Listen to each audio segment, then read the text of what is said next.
ఒక పూల బాణం. లాస్ట్ పార్ట్కి వచ్చేసామండి. బాగుంది కదా, చాలా బాగుంది. పూల బాణం టైటిల్ ఎంత బాగుందో కదా తెలుసా అండి. భలే ఆలోచించి పెట్టారు వెన్నకోట సుశీలదేవి గారు. ఇందులో పూల బాణం వేసే మన్మధుడు మురళి. అది వెళ్ళి సూటిగా మన సరోజని తాకిందా? సరోజ మనసు మారిందా? చూద్దామా కథలోకి వెళ్ళిపోయి. ఇంకొక మంచి నవలతో మళ్ళీ కలుసుకుందాం. వెళ్ళే ముందు ఒక మాట. కవిత గారు ఒక మాట అన్నారు. ఏమన్నారంటే, ఎవరన్నా 116 106 నవలల నోము నోచుకున్నారా అని నవ్వింది చిలిపి అమ్మాయి. సరే, ఆ కాన్సెప్ట్ తీసుకుందామా? 106 నవలలు కాదు, 116 నవలలు. ఇది మొదటి నవల. 116 నవలలు చదువుకుందామా? అంటే 116తోనే మాంతారని కాదు, 116 అయ్యాక 1116లు కూడా చేసుకుందాం. మనకి ఎంతోమంది గొప్ప రచయితలు ఉన్నారు. మనకి ఎంతో సాహిత్యం ఉంది. దేవుడి దయ వల్ల అన్ని నవళ్ళు ఇక్కడ చదవాలని అనుకుంటున్నాను. నవల్లోకి వెళ్ళిపోదామా? మురళీ సరోజల మధ్య సాన్నిహిత్యం రోజురోజుకు పెరగసాగింది. ఇద్దరూ కలిసి ఆఫీసు విషయాల దగ్గర నుంచి నేడు వస్తున్న సినిమాలు, సీరియల్స్ అన్నీ చర్చించుకుంటూ ఉండేవారు. భేదాభిప్రాయాలు కలిగిన ఒకరి భావాలను మరొకరు గౌరవించుకునేవారు. సరోజ గారు, మీకు విషయం చెప్తాను, ఏమనుకోరు కదా అని అడిగాడు మురళి ఒకరోజు. చెప్పండి, ఏమిటా అని కుతూహలంగా చూస్తూ అంది సరోజ. కానీ మురళి వెంటనే చెప్పలేకపోయాడు. ఏమిటి సంకోచిస్తున్నారు? చెప్పండి, మీరు నవ్వుతుంటే చాలా బాగుంటారు.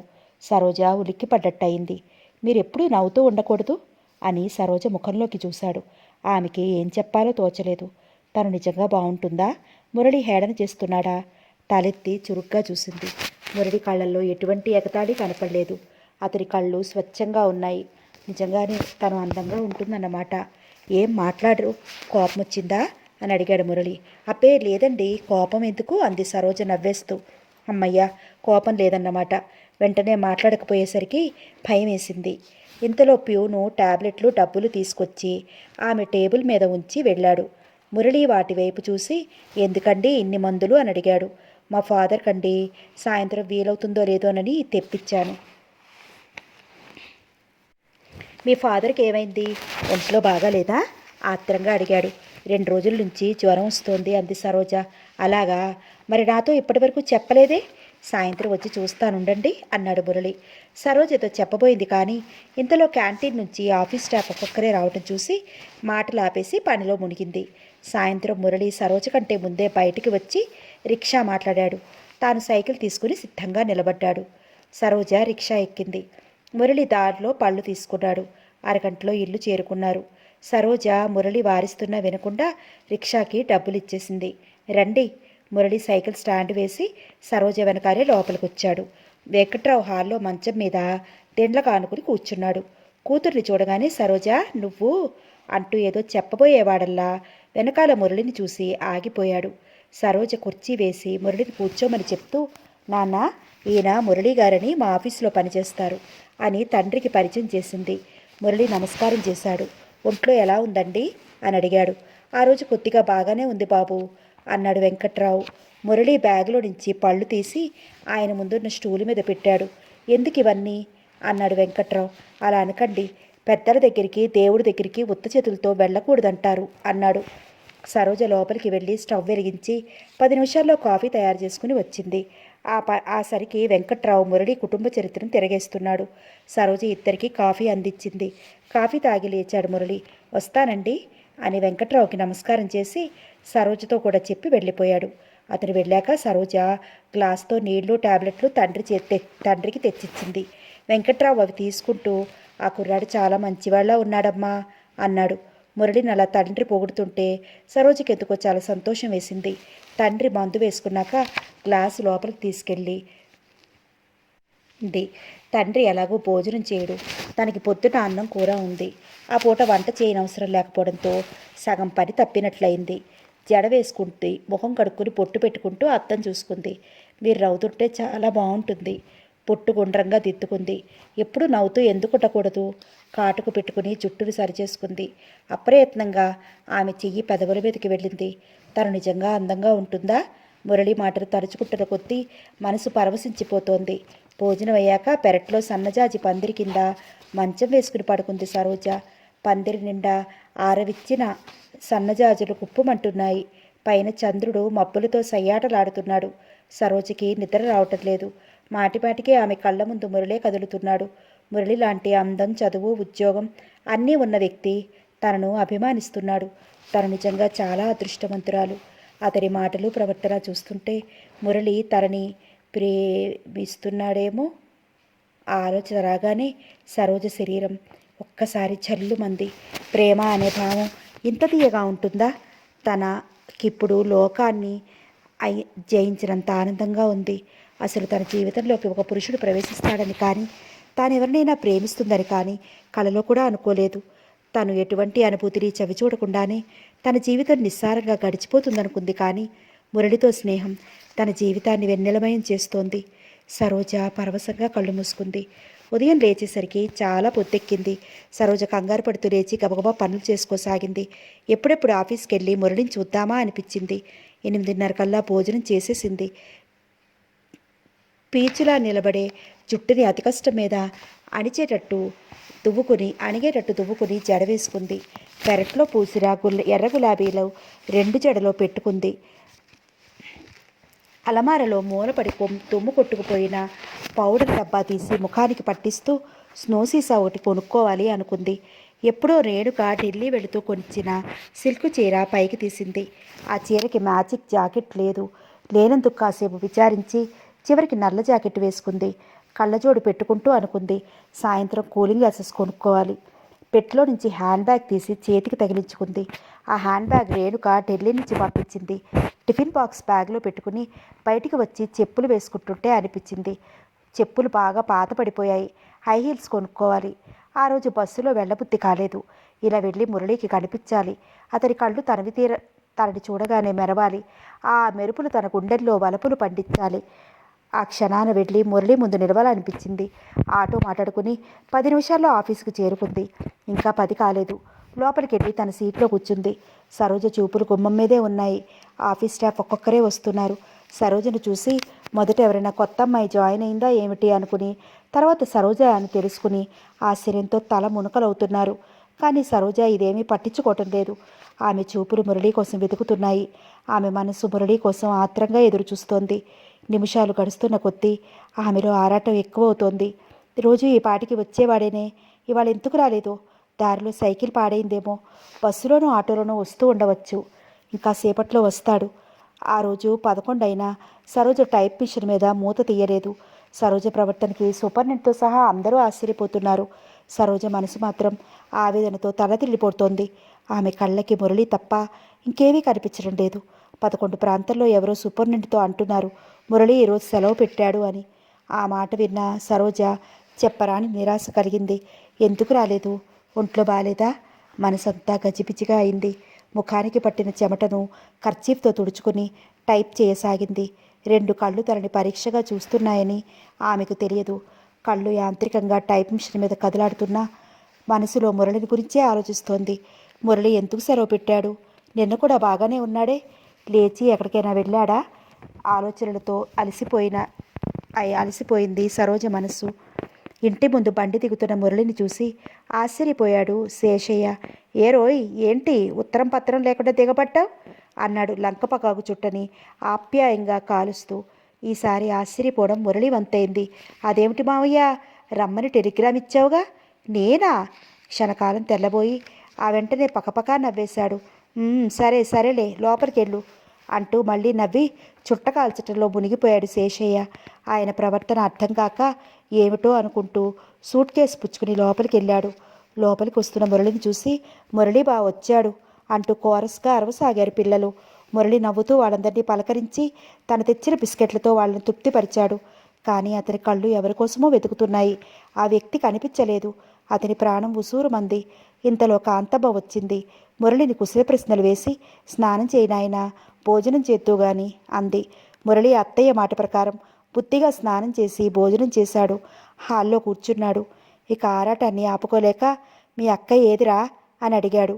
క్రింద కూర్చుని తీరుబడిగా బిస్కెట్లు తింటున్న రవిని చూసి వాడు తలెత్తి అక్కయ్య ఆ గదిలో కూర్చుని నవలు చదువుకుంటోంది అన్నాడు. ఆ ఆ మాట విని మురళి కోపంతో పళ్ళు నూరుకున్నాడు. ఈ పిల్లకి ఎంత ధైర్యం! తను వచ్చి గంట అవుతున్నా తనని పలకరించడానికి రాదా? ఈ పొగరు అణాల్చాల్సిందే అనుకుంటూ గదిలోకి వచ్చాడు. గదిలో మంచం మీద బోర్లా పడుకుని సీరియస్గా నవల చదువుకుంటోంది మరదలు. గదిలో మంచం మీద బోర్లా పడుకుని సీరియస్గా నవల చదువుకుంటోంది మరదలు. గిరిజా పిలిచాడు మురళి. గిరిజ పలకలేదు. మురళి దగ్గరికి వచ్చి చదువుతున్న పుస్తకం లాక్కున్నాడు. గిరిజ తల పైకెత్తి మురళిని చూస్తూ ఆశ్చర్యం నటించింది. అరే నువ్వా బావా? పుస్తకం టేబుల్ మీద గిరవాటేశాడు. చాలే వేషాలు కట్టిపెట్టు అని మంచం మీద కూర్చున్నాడు. అది సరే కానీ టెలిగ్రామ్ ఎందుకు ఇచ్చావు అని అడిగాడు సీరియస్గా. టెలిగ్రామా? నాకేం తెలుసు అంది కళ్ళు పెద్దవి చేసి చెంపకు చెయ్యి చేర్చుకుంది. మురళి గిరిజ వైపు చూశాడు. నీలం వాయిల్ చీర కట్టి అదే కలర్ బ్లౌజ్ వేసింది. ఇదివరకటి కన్నా రంగు వచ్చింది, కొద్దిగా లావ్ అయింది. కాటుకు కళ్ళు తలతల్లాడుతున్నాయి. గిరిజను చూసిన కొద్దీ చూడాలనిపిస్తోంది. మురళి ముగ్ధులై చూస్తున్నాడు. గిరిజ వంటి అందగత్తె తన మరదలిని చెప్పుకోవటానికే చాలా గర్విస్తున్నాడు మురళి. బావా, పట్నం నుంచి నాకేం తెచ్చావు? నీకు కావలసినన్ని ముద్దులు అంటూ పెదవుల్ని చూపించి నవ్వాడు. గిరిజ కోపంగా చూసింది. ఏయ్ బావా, ఏం మాటలవి? ఏ తప్పా అన్నాడు మురళి. తప్పు కాదా? పెళ్లి కాని ఆడపిల్లతో అటువంటి మాటలు మాట్లాడొచ్చా? పెళ్ళా? ఓస్, అదంతసేపు అన్నాడు మురళి తల ఎగరేస్తూ. బావ ఆ మాట అనగానే డేట్ చెప్తాడేమోనని అతని వైపు ఆత్రంగా చూసింది. ఇన్నాళ్ళు ఉద్యోగం రాలేదని పెళ్లి వాయిదా వేస్తూ వచ్చాడు. ఇప్పుడు ఆ అడ్డంకి కూడా తీరిపోయింది. బావని త్వరగా పెళ్లి చేసుకుని హాయిగా పట్నంలో కాపురం పెట్టాలని ఉంది గిరిజకి. మురళికి ఉద్యోగం దొరికిందని తెలిసిన దగ్గర నుంచి అతని నోటి నుంచి పెళ్లి మాట ఎప్పుడొస్తుందా అని ఎదురు చూస్తోంది గిరిజ. అయితే తమరు రెడీగానే ఉన్నారన్నమాట అంది సంతోషాన్ని మనసులోనే దాచుకుని. మురళి గిరిజ వైపు చూశాడు, నవ్వాడు. గిరిజ, తొందరగా పెళ్లి చేసుకోవాలని నాకు ఉంది, కానీ ఆగిపోయామే చెప్పు ఆత్రంగా అడిగింది గిరిజ. నేను ఇప్పుడు ఒక మహాయజ్ఞం చేస్తున్నాను గిరిజ, అది పూర్తవగానే మన పెళ్ళి. గిరిజ తెల్లబోయి చూసింది. యజ్ఞమా? యజ్ఞం కాకపోతే ఉద్యమం ఏదో ఒకటి, కానీ ఆ పని పూర్తవ్వాలి ముందు. గిరిజకి నీరసం వచ్చింది. ఎప్పటికి అవుతుంది బావా ఆ పని? అవుతుందమ్మాయి, తొందరపడకు అంటూ గిరిజ ముక్కు పట్టుకుని ఊపాడు. అప్పా వదులు బావా అంటూ అక్కడి నుంచి లేవబోయింది. మురళి కొంగు పట్టుకున్నాడు. గిరిజ, నువ్వు ఏదో అనబోయాడు మురళి, కానీ ఇంతలో లోపల నుంచి గిరిజ అన్న కేక వినిపించి చటుక్కున కొంగు వదిలాడు. గిరిజ లోపలికి పరిగెట్టింది. అప్పుడు జ్ఞాపకం వచ్చింది మురళికి, ఇంతకీ టెలిగ్రామ్ విషయం తెలుసుకోలేదని. పోనీలే తర్వాత అడగచ్చు అనుకుని ఆ మంచం మీద వారి నిద్రకు ఉపక్రమించాడు. ఆ సాయంత్రం గిరిజ వాకిట్లో సన్నజాజి పందిరి కింద చిన్న స్టూలు మీద నిలబడి పూలు కోస్తోంది. క్రింద గిరిజ తమ్ముడు పళ్ళెం పుచ్చుకుని నిలబడ్డాడు. గిరిజ సన్నజాజి మొక్కలు కోసి పళ్ళెంలో పడేస్తోంది. మురళి వాళ్ళ దగ్గరికి రాబోయేవాడల్లా గిరిజ ఏదో మాట్లాడుతుండటం విని ఆగిపోయాడు. ఒరే రవి, బావకి మనం టెలిగ్రామ్ ఇచ్చినట్లు చెప్పావా? లేదక్కా, కానీ బావ టెలిగ్రామ్ ఎవరిచ్చారని అందరినీ అడిగాడు. అడగని, మనం ఇంకా ఏడిపించాలి, ఇప్పుడప్పుడే చెప్పొద్దు ఏ? మురళికి సర్వం అర్థమైంది. గబగబా ముందుకు వచ్చాడు. రవి మురళిని చూసి ఏదో అనబోయాడు. కానీ మురళి చటుక్కున అతని నోరు మూసి మాట్లాడవద్దన్నట్లు సైగ చేసి అతని చేతిలోని పళ్ళను తను తీసుకున్నాడు. రవిని వెళ్ళమన్నాడు. రవి నవ్వుకుంటూ వెళ్ళిపోయాడు. గిరిజ దృష్టి పందిరిపై సన్నజాజుల మీద ఉండటంతో ఇది గమనించలేదు. రవి, బావ ఒట్టి అమాయకుడ్రా, భలే ఆడించొచ్చు. చెప్పడం మరిచాను, రాత్రి బావ భోజనం చేశాక సిగరెట్లు కిళ్ళి అడుగుతాడు కదా, నువ్వు అప్పుడు నా దగ్గరికి రా, మనం ఆ రోజు తయారు చేశామే అవి ఇద్దాం. ఇక అప్పుడు బావ అవస్థ చూడాలి. గిరిజ పకపకా నవ్వసాగింది. రవి, మాట్లాడవేరా అంటూ మళ్ళీ నవ్వసాగింది. మురళి కోపంతో మాట్లాడాలా ఉండు అంటూ స్టూల్ పట్టుకుని లాగాడు. గిరిజ మురళిని చూసి కెవ్వుమంది. స్టూల్ లాగడంతో కింద పడబోయి అతి ప్రయత్నం మీద నిలదొక్కుంది. గిరిజ, కిళ్ళి సిగరెట్ కావాలి, ఇప్పుడు ఇస్తావా? మురళి మాటలు పూర్తి కాకుండానే గిరిజ లోపలికి పరిగెత్తింది. ఇంతలో శేషయ్య పొలం నుంచి వచ్చాడు. మురళి మామయ్యతో కబుర్లు చెప్తూ భోజనం చేశాడు. ఏరా, మీ అత్తయ్య తొందరపడుతోంది, ముహూర్తం ఎప్పుడు పెట్టమన్నావు అన్నాడు శేషయ్య భోజనం ముగించి చేయి కడుక్కుంటూ. నాకు కొద్దిగా టైం ఇవ్వు మామయ్య, నేనే ముహూర్తం కూడా పెట్టించి ఉత్తరం రాస్తాను అన్నాడు మురళి. శేషయ్య ఇంకేం మాట్లాడలేదు.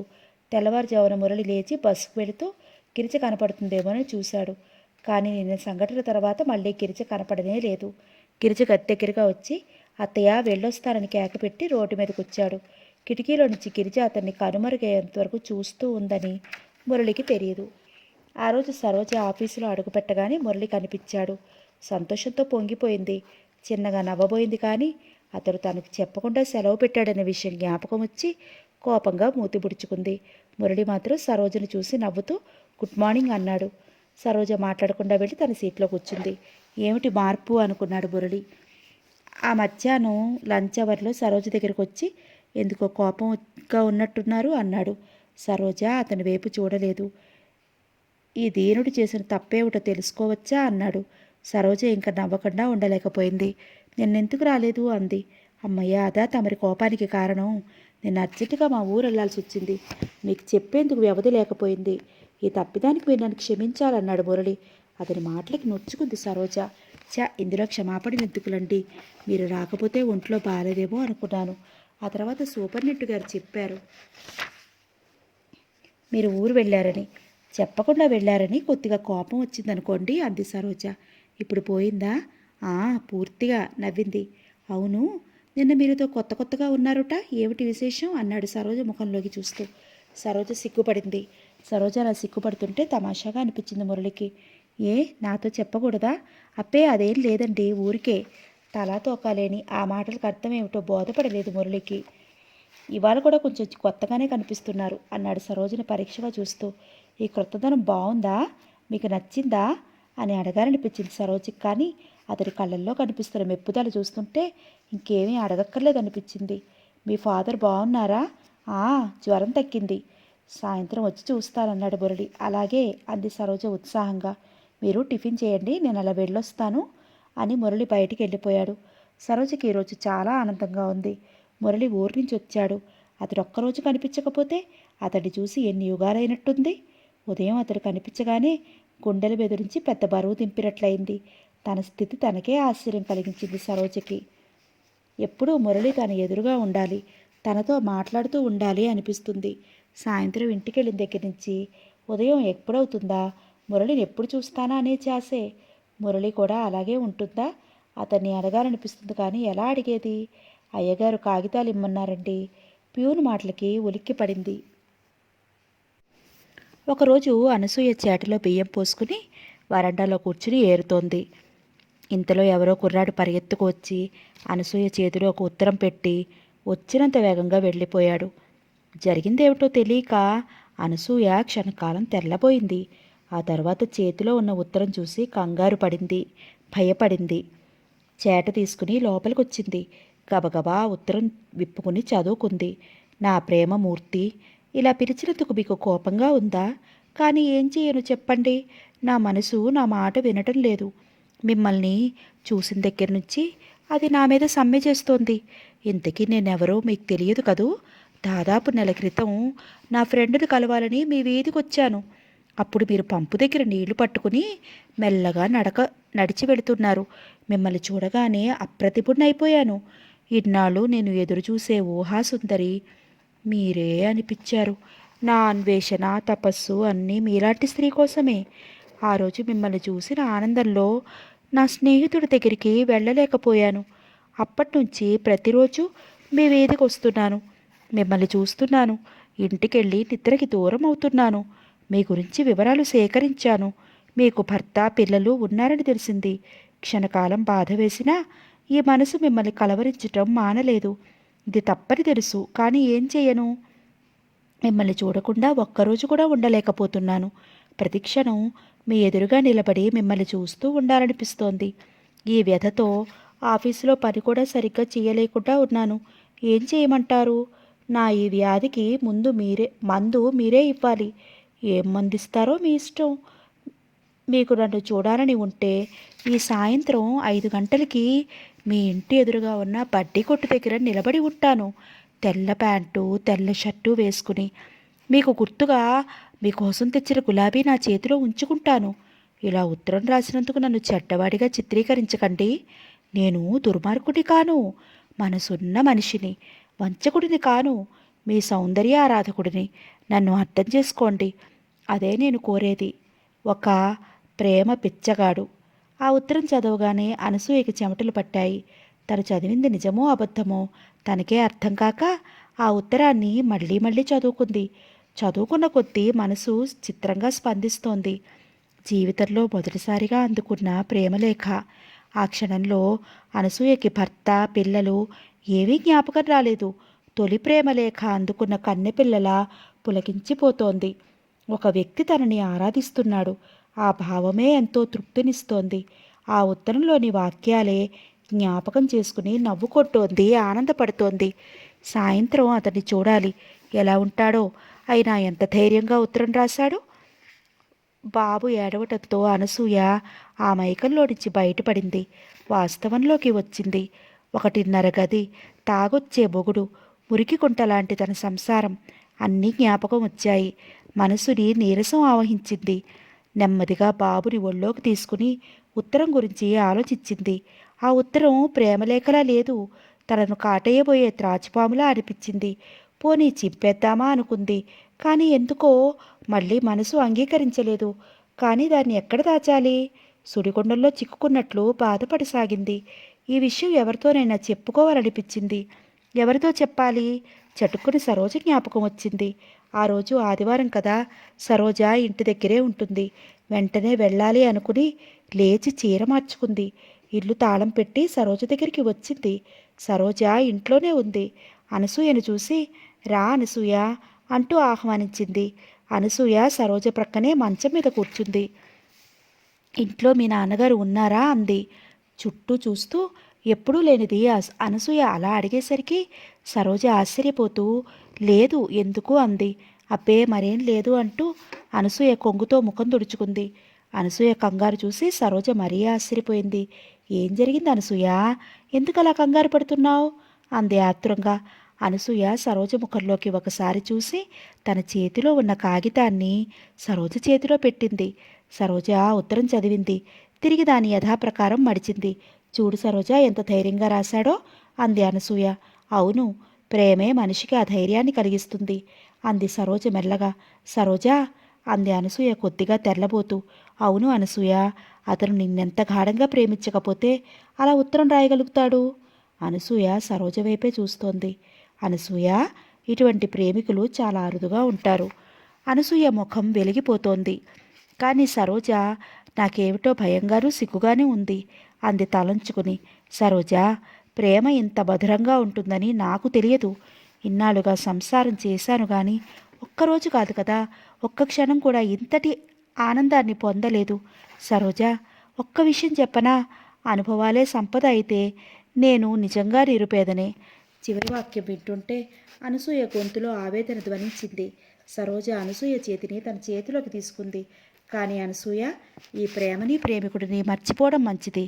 సరోజ, అనసూయ దెబ్బతిన్నట్లు చూసింది. అవును అనసూయ, సంఘం ఆమోద ముద్ర లేని ప్రేమ మనిషికి సుఖాన్నివ్వదు. నువ్వున్న పరిస్థితిని ఆలోచించు. సరోజ, నువ్వు అలాగే అంటున్నావా? అనసూయ ముఖంలో బాధ కనిపించింది. అనసూయ, నువ్వెందుకు అలా బాధపడుతున్నావో నాకు అర్థం కావడం లేదు. క్షణం క్రితం వరకు అతడెవరో తెలియదు. అసలు ఇప్పటికీ అతన్ని చూడనే లేదు. కేవలం అతని ఉత్తరాన్ని చూసి ఇంతగా చలించిపోతున్నావంటే నాకు ఆశ్చర్యంగా ఉంది. అందులోనూ నువ్వేమీ కన్నెపిల్లవి కాదు, 2 పిల్లల తల్లివి. అనసూయ, నువ్విలా ఆవేశపడడం మంచిది కాదు. స్థిమితంగా కూర్చుని నీ పరిస్థితిని గురించి ఆలోచించు. అనసూయ ఎటో చూస్తోంది. సరోజ మాటలు విన్నదో లేదో ఆమెకే తెలియాలి.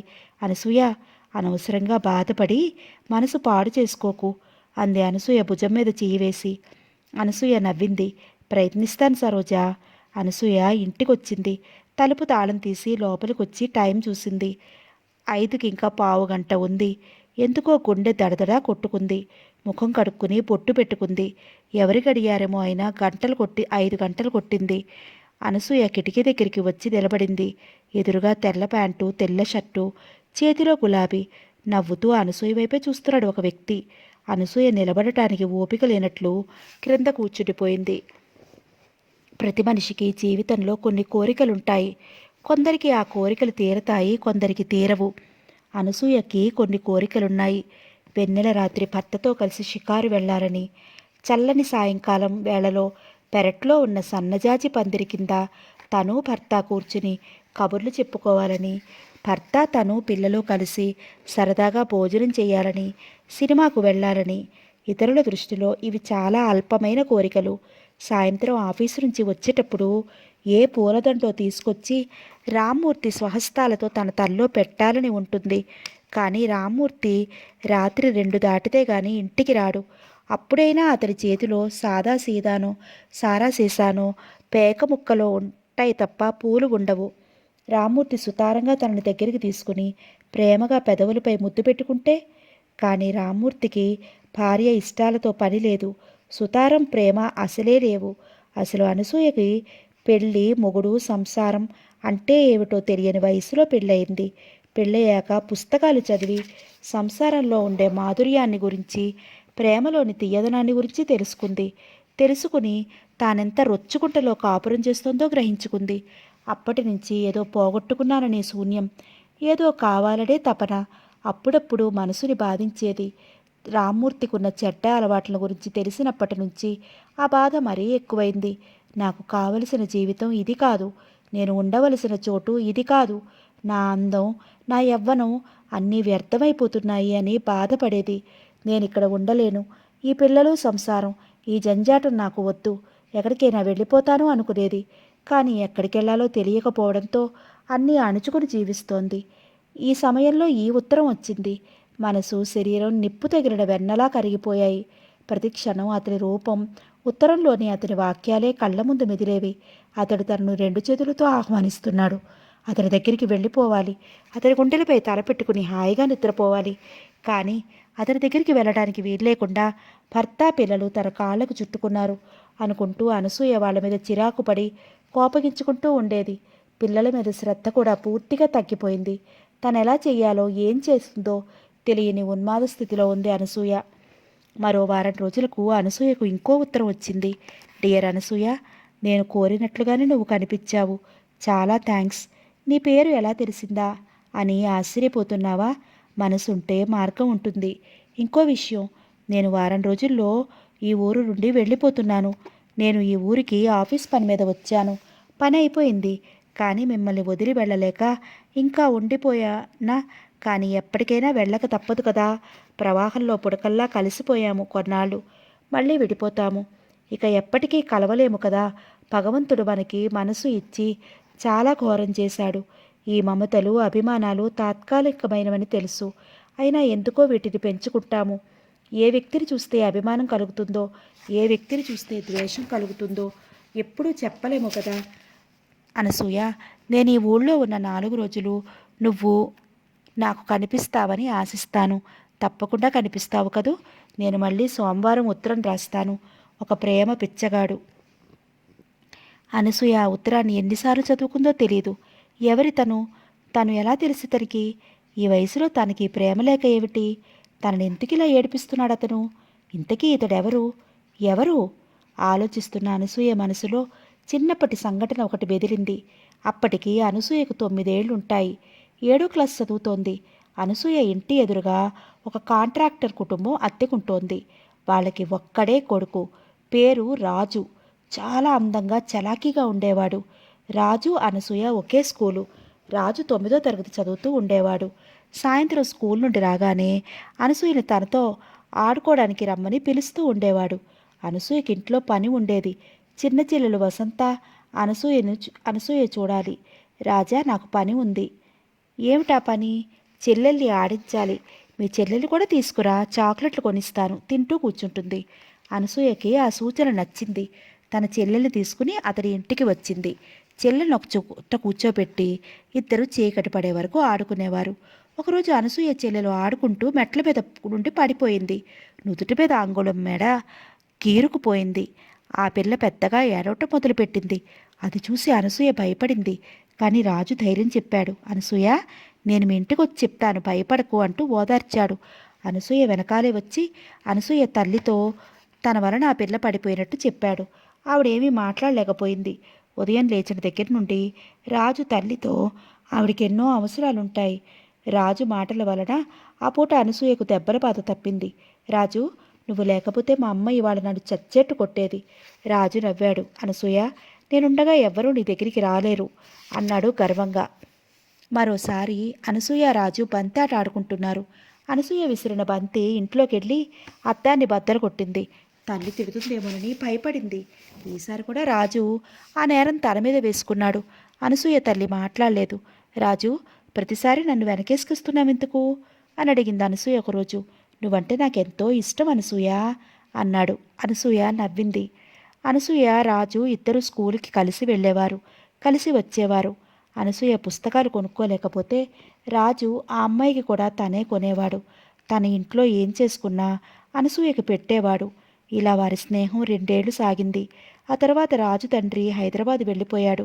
రాజుకి అనసూయను వదిలి వెళ్ళడం ఇష్టం లేకపోయింది. పెద్దగా ఏడ్చాడు. అనసూయకు కూడా ఏడుపొచ్చింది. రాజును ఓదార్చి అతి కష్టం మీద హైదరాబాద్ తీసుకువెళ్ళాడు అతని తండ్రి. అదే వాళ్ళ చివరి కలయిక. ఇక మళ్ళా ఎప్పుడు రాజు అనసూయ దగ్గరికి రాలేదు. అనసూయ రాజు వెళ్ళిపోతూ ఇచ్చిన రబ్బరు బొమ్మని రోజుకొక మారైనా చూసుకుని ఏడ్చేది. అనసూయ పెళ్ళయ్యాక అతని పూర్తిగా మర్చిపోయింది. ఈ ఉత్తరం చదువుతుంటే అనసూయకి ఎందుకో రాజు జ్ఞాపకం వచ్చాడు. ఈ ఉత్తరం రాసింది రాజు కాదు కదా అనుకుంది క్షణంసేపు. ఎవరైనా తనెప్పుడేం చేయగలదు? మరోసారి ఉత్తరం చదువుకోబోయింది. ఇంతలో అడుగులు చప్పుడు విని అనసూయ తలెత్తి చూసింది. అత్తగారు, ఆడపడుచు 2 పెద్ద ట్రంకు పెట్టెలతో లోపలికి వస్తున్నారు. వాళ్ళని చూసి అనసూయ తత్తరపడింది. ఇదేమిటి వీళ్ళు మళ్ళీ వస్తున్నారు? మొన్న 20 రోజులుండి వెళ్ళారు కదా, తిన్నది చాలలేదా అనుకుంటూ మనసులో విసుక్కుంది. చేతిలో ఉన్న ఉత్తరాన్ని చటుక్కున మడిచి జాకెట్లో దాచేసింది. ఆ క్షణకాలంలోనే ఆడపడుచు దాన్ని చూడనే చూసింది. ఆమె కళ్ళు అనుమానంతో ఎర్రబడ్డాయి. కానీ ఆ విషయం అనసూయకు తెలియదు. గబగబా ఎదురొచ్చి వాడిని ఆహ్వానించింది. రెండత్తయ్య, ఇదేలే రావటం. వాడి చేతిలోని రంకు పెట్లు అందుకుంది. మళ్ళా వచ్చామని బాధపడకు వదినా. ఆడపడుచు అదేదో జోక్ అయినట్లు నవ్వింది. మంచినీళ్ళివ్వు. అనసూయ లోపలికి వెళ్ళి తెచ్చిచ్చింది.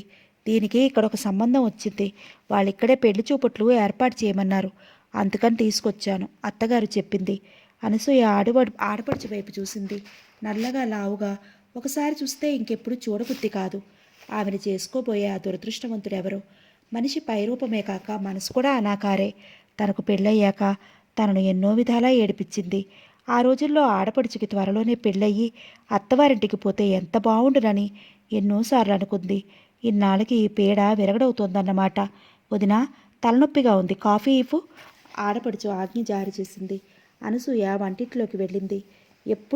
ఎప్పటిలాగానే ఇంట్లో ఏమీ లేవు. కుంపటి వెలిగించి నీళ్లు పడేసింది. దొడ్డిదారిన సరోజ ఇంటికి వెళ్ళింది. సరోజ అప్పుడే ఆఫీస్ నుంచి వచ్చినట్టుంది. వరండాలో కూర్చుని కాఫీ తాగుతోంది. అనసూయని చూసి, రారా, సమయానికి వచ్చావు. నాన్న కోసం కాఫీ కలిపితే ఆయన వద్దన్నారు. ఆ కప్పు ఏం చేద్దామా అనుకుంటున్నాను అంటూ అనసూయ ముందు ఒక కప్పు ఉంచింది. మరొకప్పుడైతే సరోజ ఇచ్చే ఆ చక్కటి కాఫీని ఆప్యాయంగా తాగేది.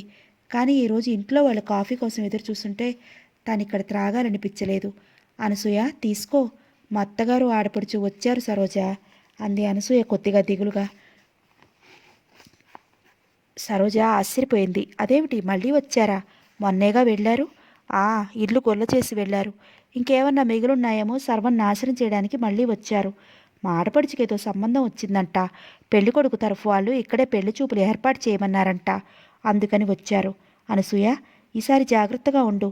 మొన్న నీ చీర పట్టుకుపోయారని చెప్పావుగా. అనసూయ నవ్వింది. మనం జాగ్రత్తగా ఉన్నా లాభం లేదు సరోజ. మన కళ్ళ ముందే పెట్టె పగలకొట్టి మరీ తీసుకుపోతారు.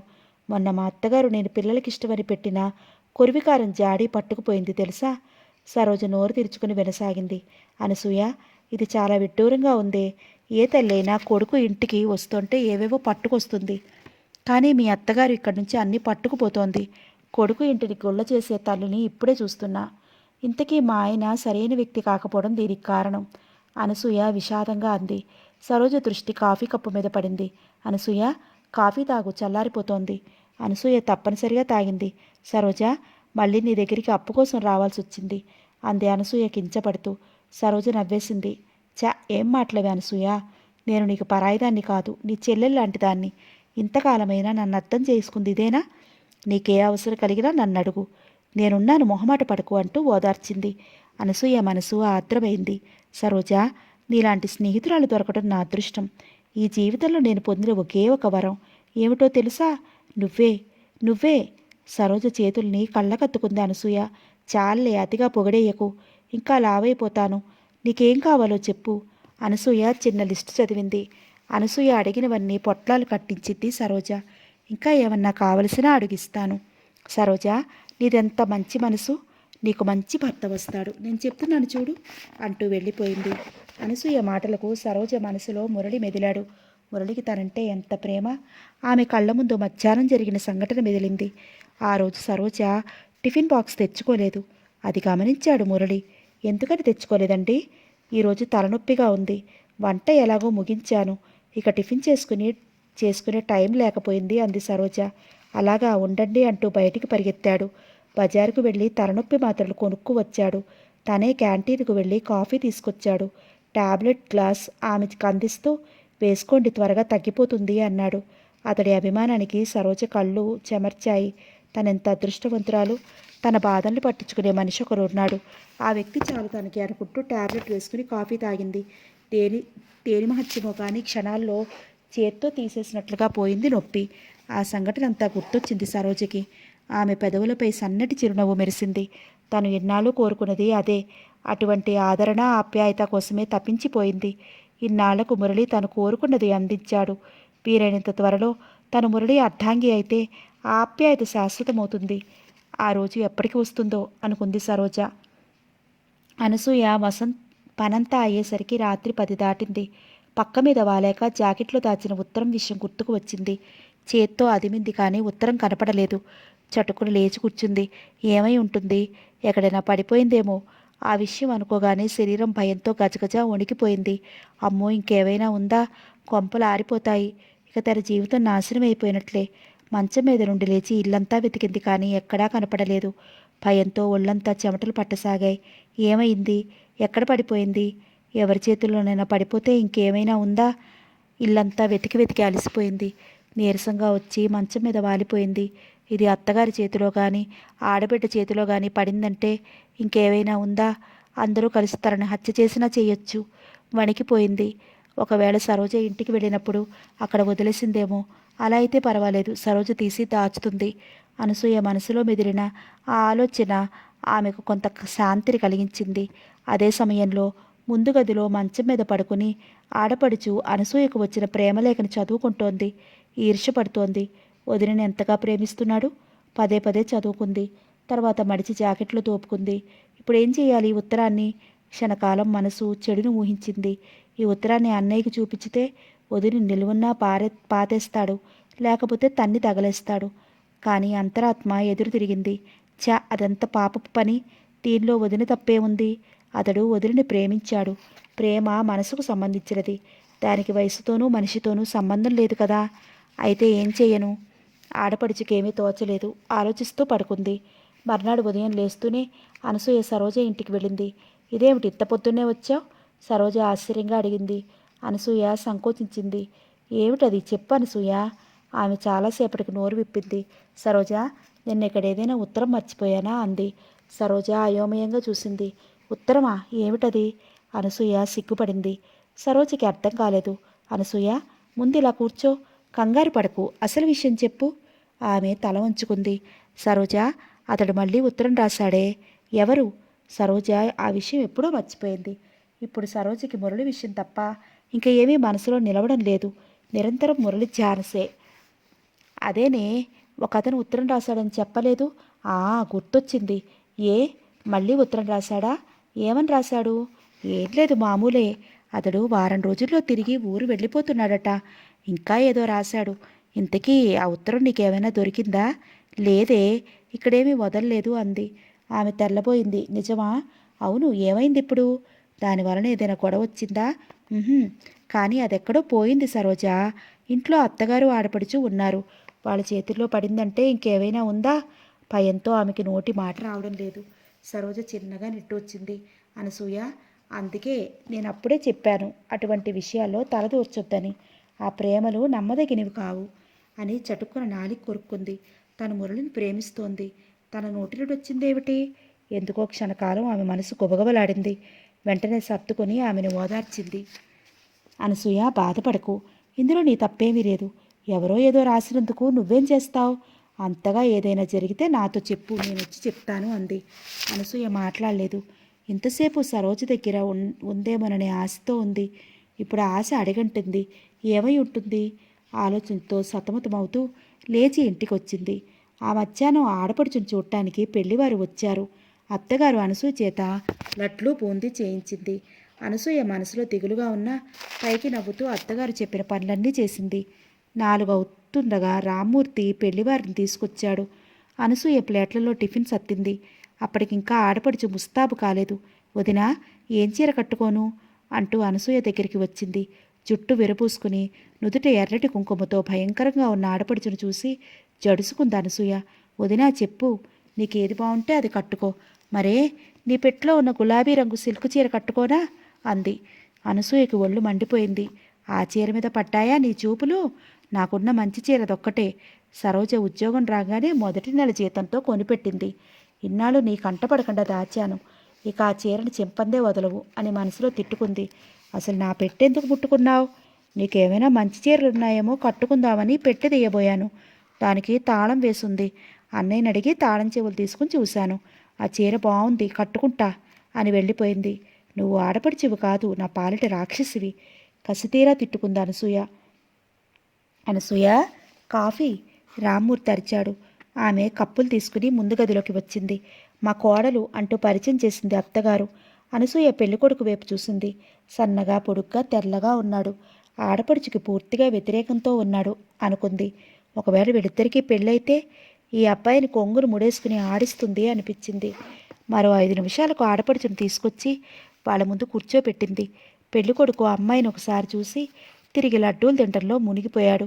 పెళ్లికూతురు కంటే తను చేసిన పలహారాలే అతనికి బాగా నచ్చాయన్నమాట అనుకుంటూ నవ్వుకుంది అనసూయ. మరో అరగంటకి పెళ్లివారు వెళ్ళిపోయారు. ఆమె వంట పనిలో పడింది. ఆ రోజు సోమవారం. ఆ మర్నాడు అతడు ఊరికి తిరిగి వెళ్ళేది. ఆ రోజు ఉత్తరం రాస్తానని చెప్పాడు. అనసూయకు ఆ విషయం చాలా బాగా గుర్తుంది. సోమవారం ఉదయం లేస్తూనే అనుకుంది, ఈరోజే అతడు ఉత్తరం రాసేది. దానిలో ఏమని రాస్తాడో? తనతో వచ్చేయమంటాడా? ఆమె మనసు క్షణకాలం వర్తమానాన్ని మరిచి భవిష్యత్తులో విహరించింది. తన్మయత్వంగా కళ్ళు మూసుకుంది. ఆ సాయంత్రం కుర్రాడు ఉత్తరం తెచ్చిచ్చాడు. అనసూయ విప్పి చదువుకుంది. డియర్ అనసూయ, నేను రేపు రాత్రి ట్రైన్కి వెళ్ళిపోతున్నాను. నేను వెళ్ళిపోతున్నానంటే నీకేమీ బాధ లేదా? నా ప్రశ్నకి నవ్వుకుంటున్నావా? నువ్వే కాదు, ఎవరైనా విన్నా పగలపడి నవ్వుతారు.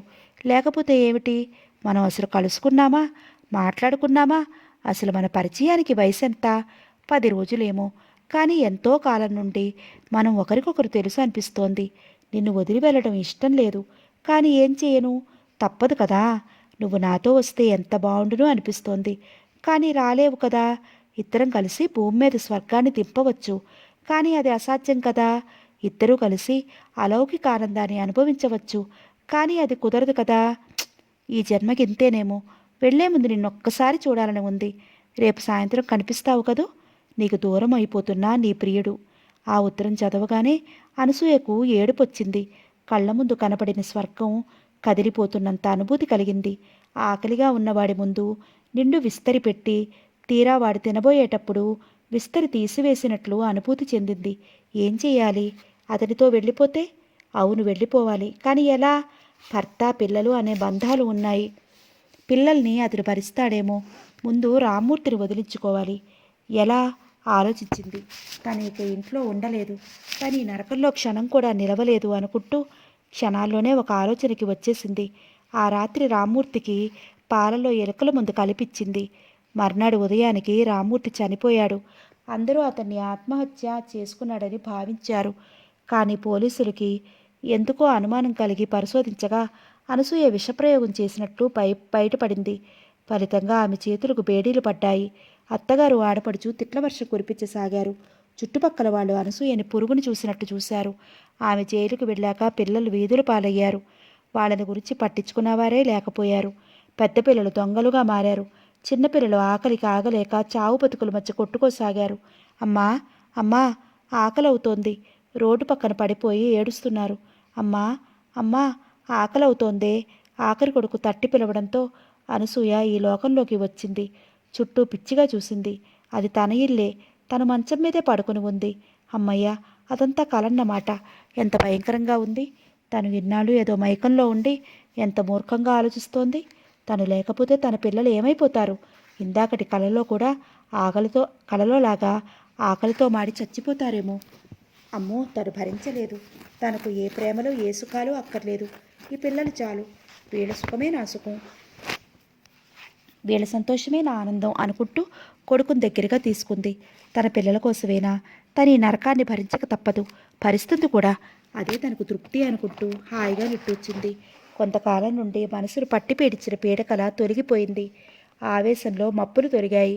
నిర్మలంగా ఉంది. సాయంత్రం 3 గంటల నుండి ఆడపడుచు వాకిట్లోనే కూర్చుంది. ఆ రోజు అతడు ఉత్తరం రాస్తాడు. ఆ ఉత్తరం తెచ్చిచ్చిన కుర్రాన్ని పట్టుకోవాలి అనుకుంది. లోపలికి చూసింది. అనసూయ వంటిట్లో ఉంది. ఇప్పుడిప్పుడే వంటిట్లోంచి రాదు. తను వాకిట్లో కూర్చుందని తెలిస్తే అసలు రాదు. ఇదే మంచి అవకాశం. ఆ కుర్రాన్ని పట్టుకోవడానికి అనుకుంటూ అక్కడే కదలకుండా కూర్చుంది. 4 అవుతుండగా ఆ కుర్రాడు వచ్చాడు. ఆడపడుచుని చూసి తడబడ్డాడు. కానీ ఆవిడ చిరునవ్వు నవ్వుతూ, నాకివ్వు బాబు, నేను అందజేస్తాలే అంది. కుర్రాడు ఇచ్చేశాడు. నేను వెళ్ళొస్తానండి అంటూ వెళ్ళిపోబోయాడు. ఆడపడుచు ఆ కుర్రాన్ని పట్టుకుంది. నీకు ఈ ఉత్తరం ఎవరిచ్చారు? దానికి సమాధానం చెప్పటానికి అతడు సందేహించాడు. ఆడపడుచు జాకెట్లో దాచుకున్న 5 రూపాయల నోటుని కుర్రాడికిచ్చింది. డబ్బులు చూడగానే కుర్రాడు కరిగిపోయాడు. మరి ఆ బడ్డీ కొట్టు దగ్గర ఉన్న ఆయన ఇచ్చాడండి. అలాగా, ఆయన ఈ వీధి చివరిలో ఉన్న పార్కుకి రమ్మని చెప్పు. ఏమని చెప్తావు? పార్కుకి రమ్మంటానండి. అనసూయ గారు పార్కుకి రమ్మన్నారండి అని చెప్పు, సరేనా?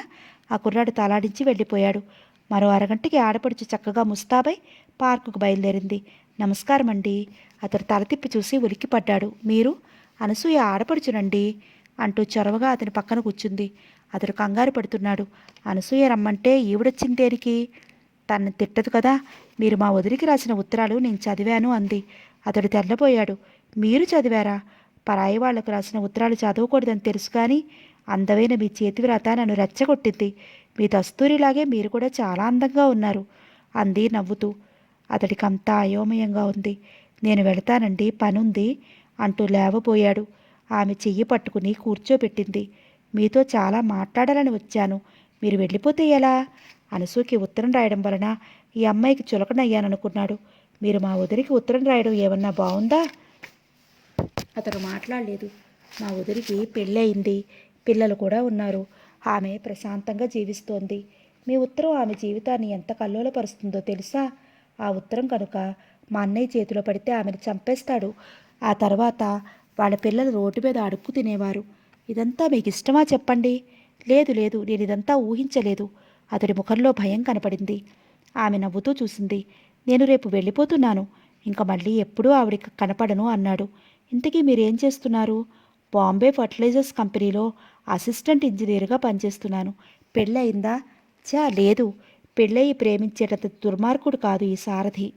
ఆడపడుచు మనసులో ఉవ్వెత్తున ఒక ఆలోచన తరంగం లేచి నిలబడింది. మీరు మీరు నన్ను పెళ్లి చేసుకోగలరా అంది. అతడు కొరడా దెబ్బతిన్నట్లు చూశాడు. మిమ్మల్నా? తన ఊహాసుందరి అనసూయకు ఈమెకు అసలు ఎక్కడైనా పోలికుందా? ఏ ధైర్యంతో ఇలా అడగగలిగింది అనుకున్నాడు. అతడి మనసులో ఆలోచనను గమనించినట్టుగా అంది. నా పై ఆకారాన్ని చూసి భయపడుతున్నారా? సౌందర్యం అనాಹುతం అని మీకు తెలుసు. నా మనసు, నా శరీరం అంతా అస్పత్రంగా ఉండదు. మీకు అన్ని విధాలా మంచి భార్యనవుతాను. మీ మాటకు ఎదురు చెప్పను. అంతేకాదు, మిమ్మల్ని గాఢంగా ప్రేమిస్తున్నాను. ప్లీజ్ కాదనకండి. చిన్నప్పటి నుంచి ఇంటా బయట హేళనలు, అవమానాలే తప్ప ఒక్క మంచి మాట వినలేదు. ఇన్నాళ్ళు కష్టాల్లోనే బ్రతికాను. మీ నీడలో సుఖంగా బ్రతికేటట్లు చేయండి. ఆమె కళ్ళ నుండి నీళ్లు జారిపడ్డాయి. అతడి మనసు ఆర్ద్రమైంది. కనీసం అనసూయ ఆడపడుచుగానైనా నన్ను పెళ్లి చేసుకోరా? ఆ క్షణంలో అతడికి ఆమె స్థానంలో అనసూయ కనిపించింది.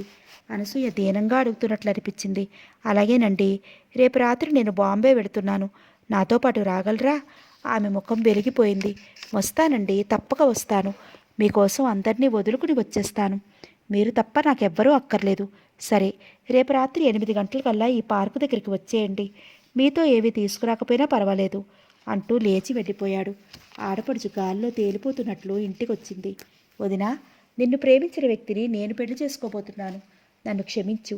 ఇంతేకాదు, నిన్ను అనేక విషయాల్లో బాధించాను. కారణం నీ మీద కోపం కాదు, నా మీద నాకే జాలి. చిన్నప్పటి నుంచి స్కూల్లోనూ ఇంట్లోనూ అందరూ నన్ను వెక్కిరించేవారు. నాన్న అమ్మ నాకు పెళ్లి కాదని తీర్మానించారు. స్కూల్లో కుర్రోళ్ళు నల్లపిల్ల అని వెక్కిరించేవారు. వాళ్ళ హేళనను భరించలేక స్కూలు మానేశాను. ఇంట్లో ఒక్కదాన్ని ఉండడంతో పిచ్చి పిచ్చి పుస్తకాలు చదవడంతో మరీ విసుగ్గా ఉండేది. అందరి మీద అకారణంగా కోపం వచ్చేది. నాకు లేని సుఖాన్ని అందరూ అనుభవిస్తున్నారని కసిగా ఉండేది. ఎవరైనా నవ్వుతుంటే బాధ, ఎవరైనా ఏడిస్తే సంతోషం. ఇది అప్పటి నా పరిస్థితి. ఆ సమయంలోనే నువ్వు నాకు వదినగా వచ్చావు. నువ్వు ఎంత అందంగా ఉన్నావు. ఆ విషయం నాలో ఈర్ష్యని కలిగించింది. నాకు పెళ్లి కాలేదు, నీకయింది. కోరికలతో రగిలిపోతున్న నాకు నువ్వు ఒక శత్రువుగా కనిపించావు. ఆ కారణంగానే నిన్ను బాధిస్తూ ఉండేదాన్ని. అన్నయ్యకి నీ మీద లేనిపోనివి చెప్పి అన్నయ్య నిన్ను తిడుతుంటే సంతోషించేదాన్ని. నువ్వు ఏడ్చిన రోజు నాకు పండగ. నా శాడిస్ట్ మెంటాలిటీకి కారణం నీకు అర్థమయ్యే ఉంటుంది. అతడు నీకు రాసిన ప్రేమలేఖను చూసినప్పుడు మొదట ఎంతో కోపం వచ్చింది.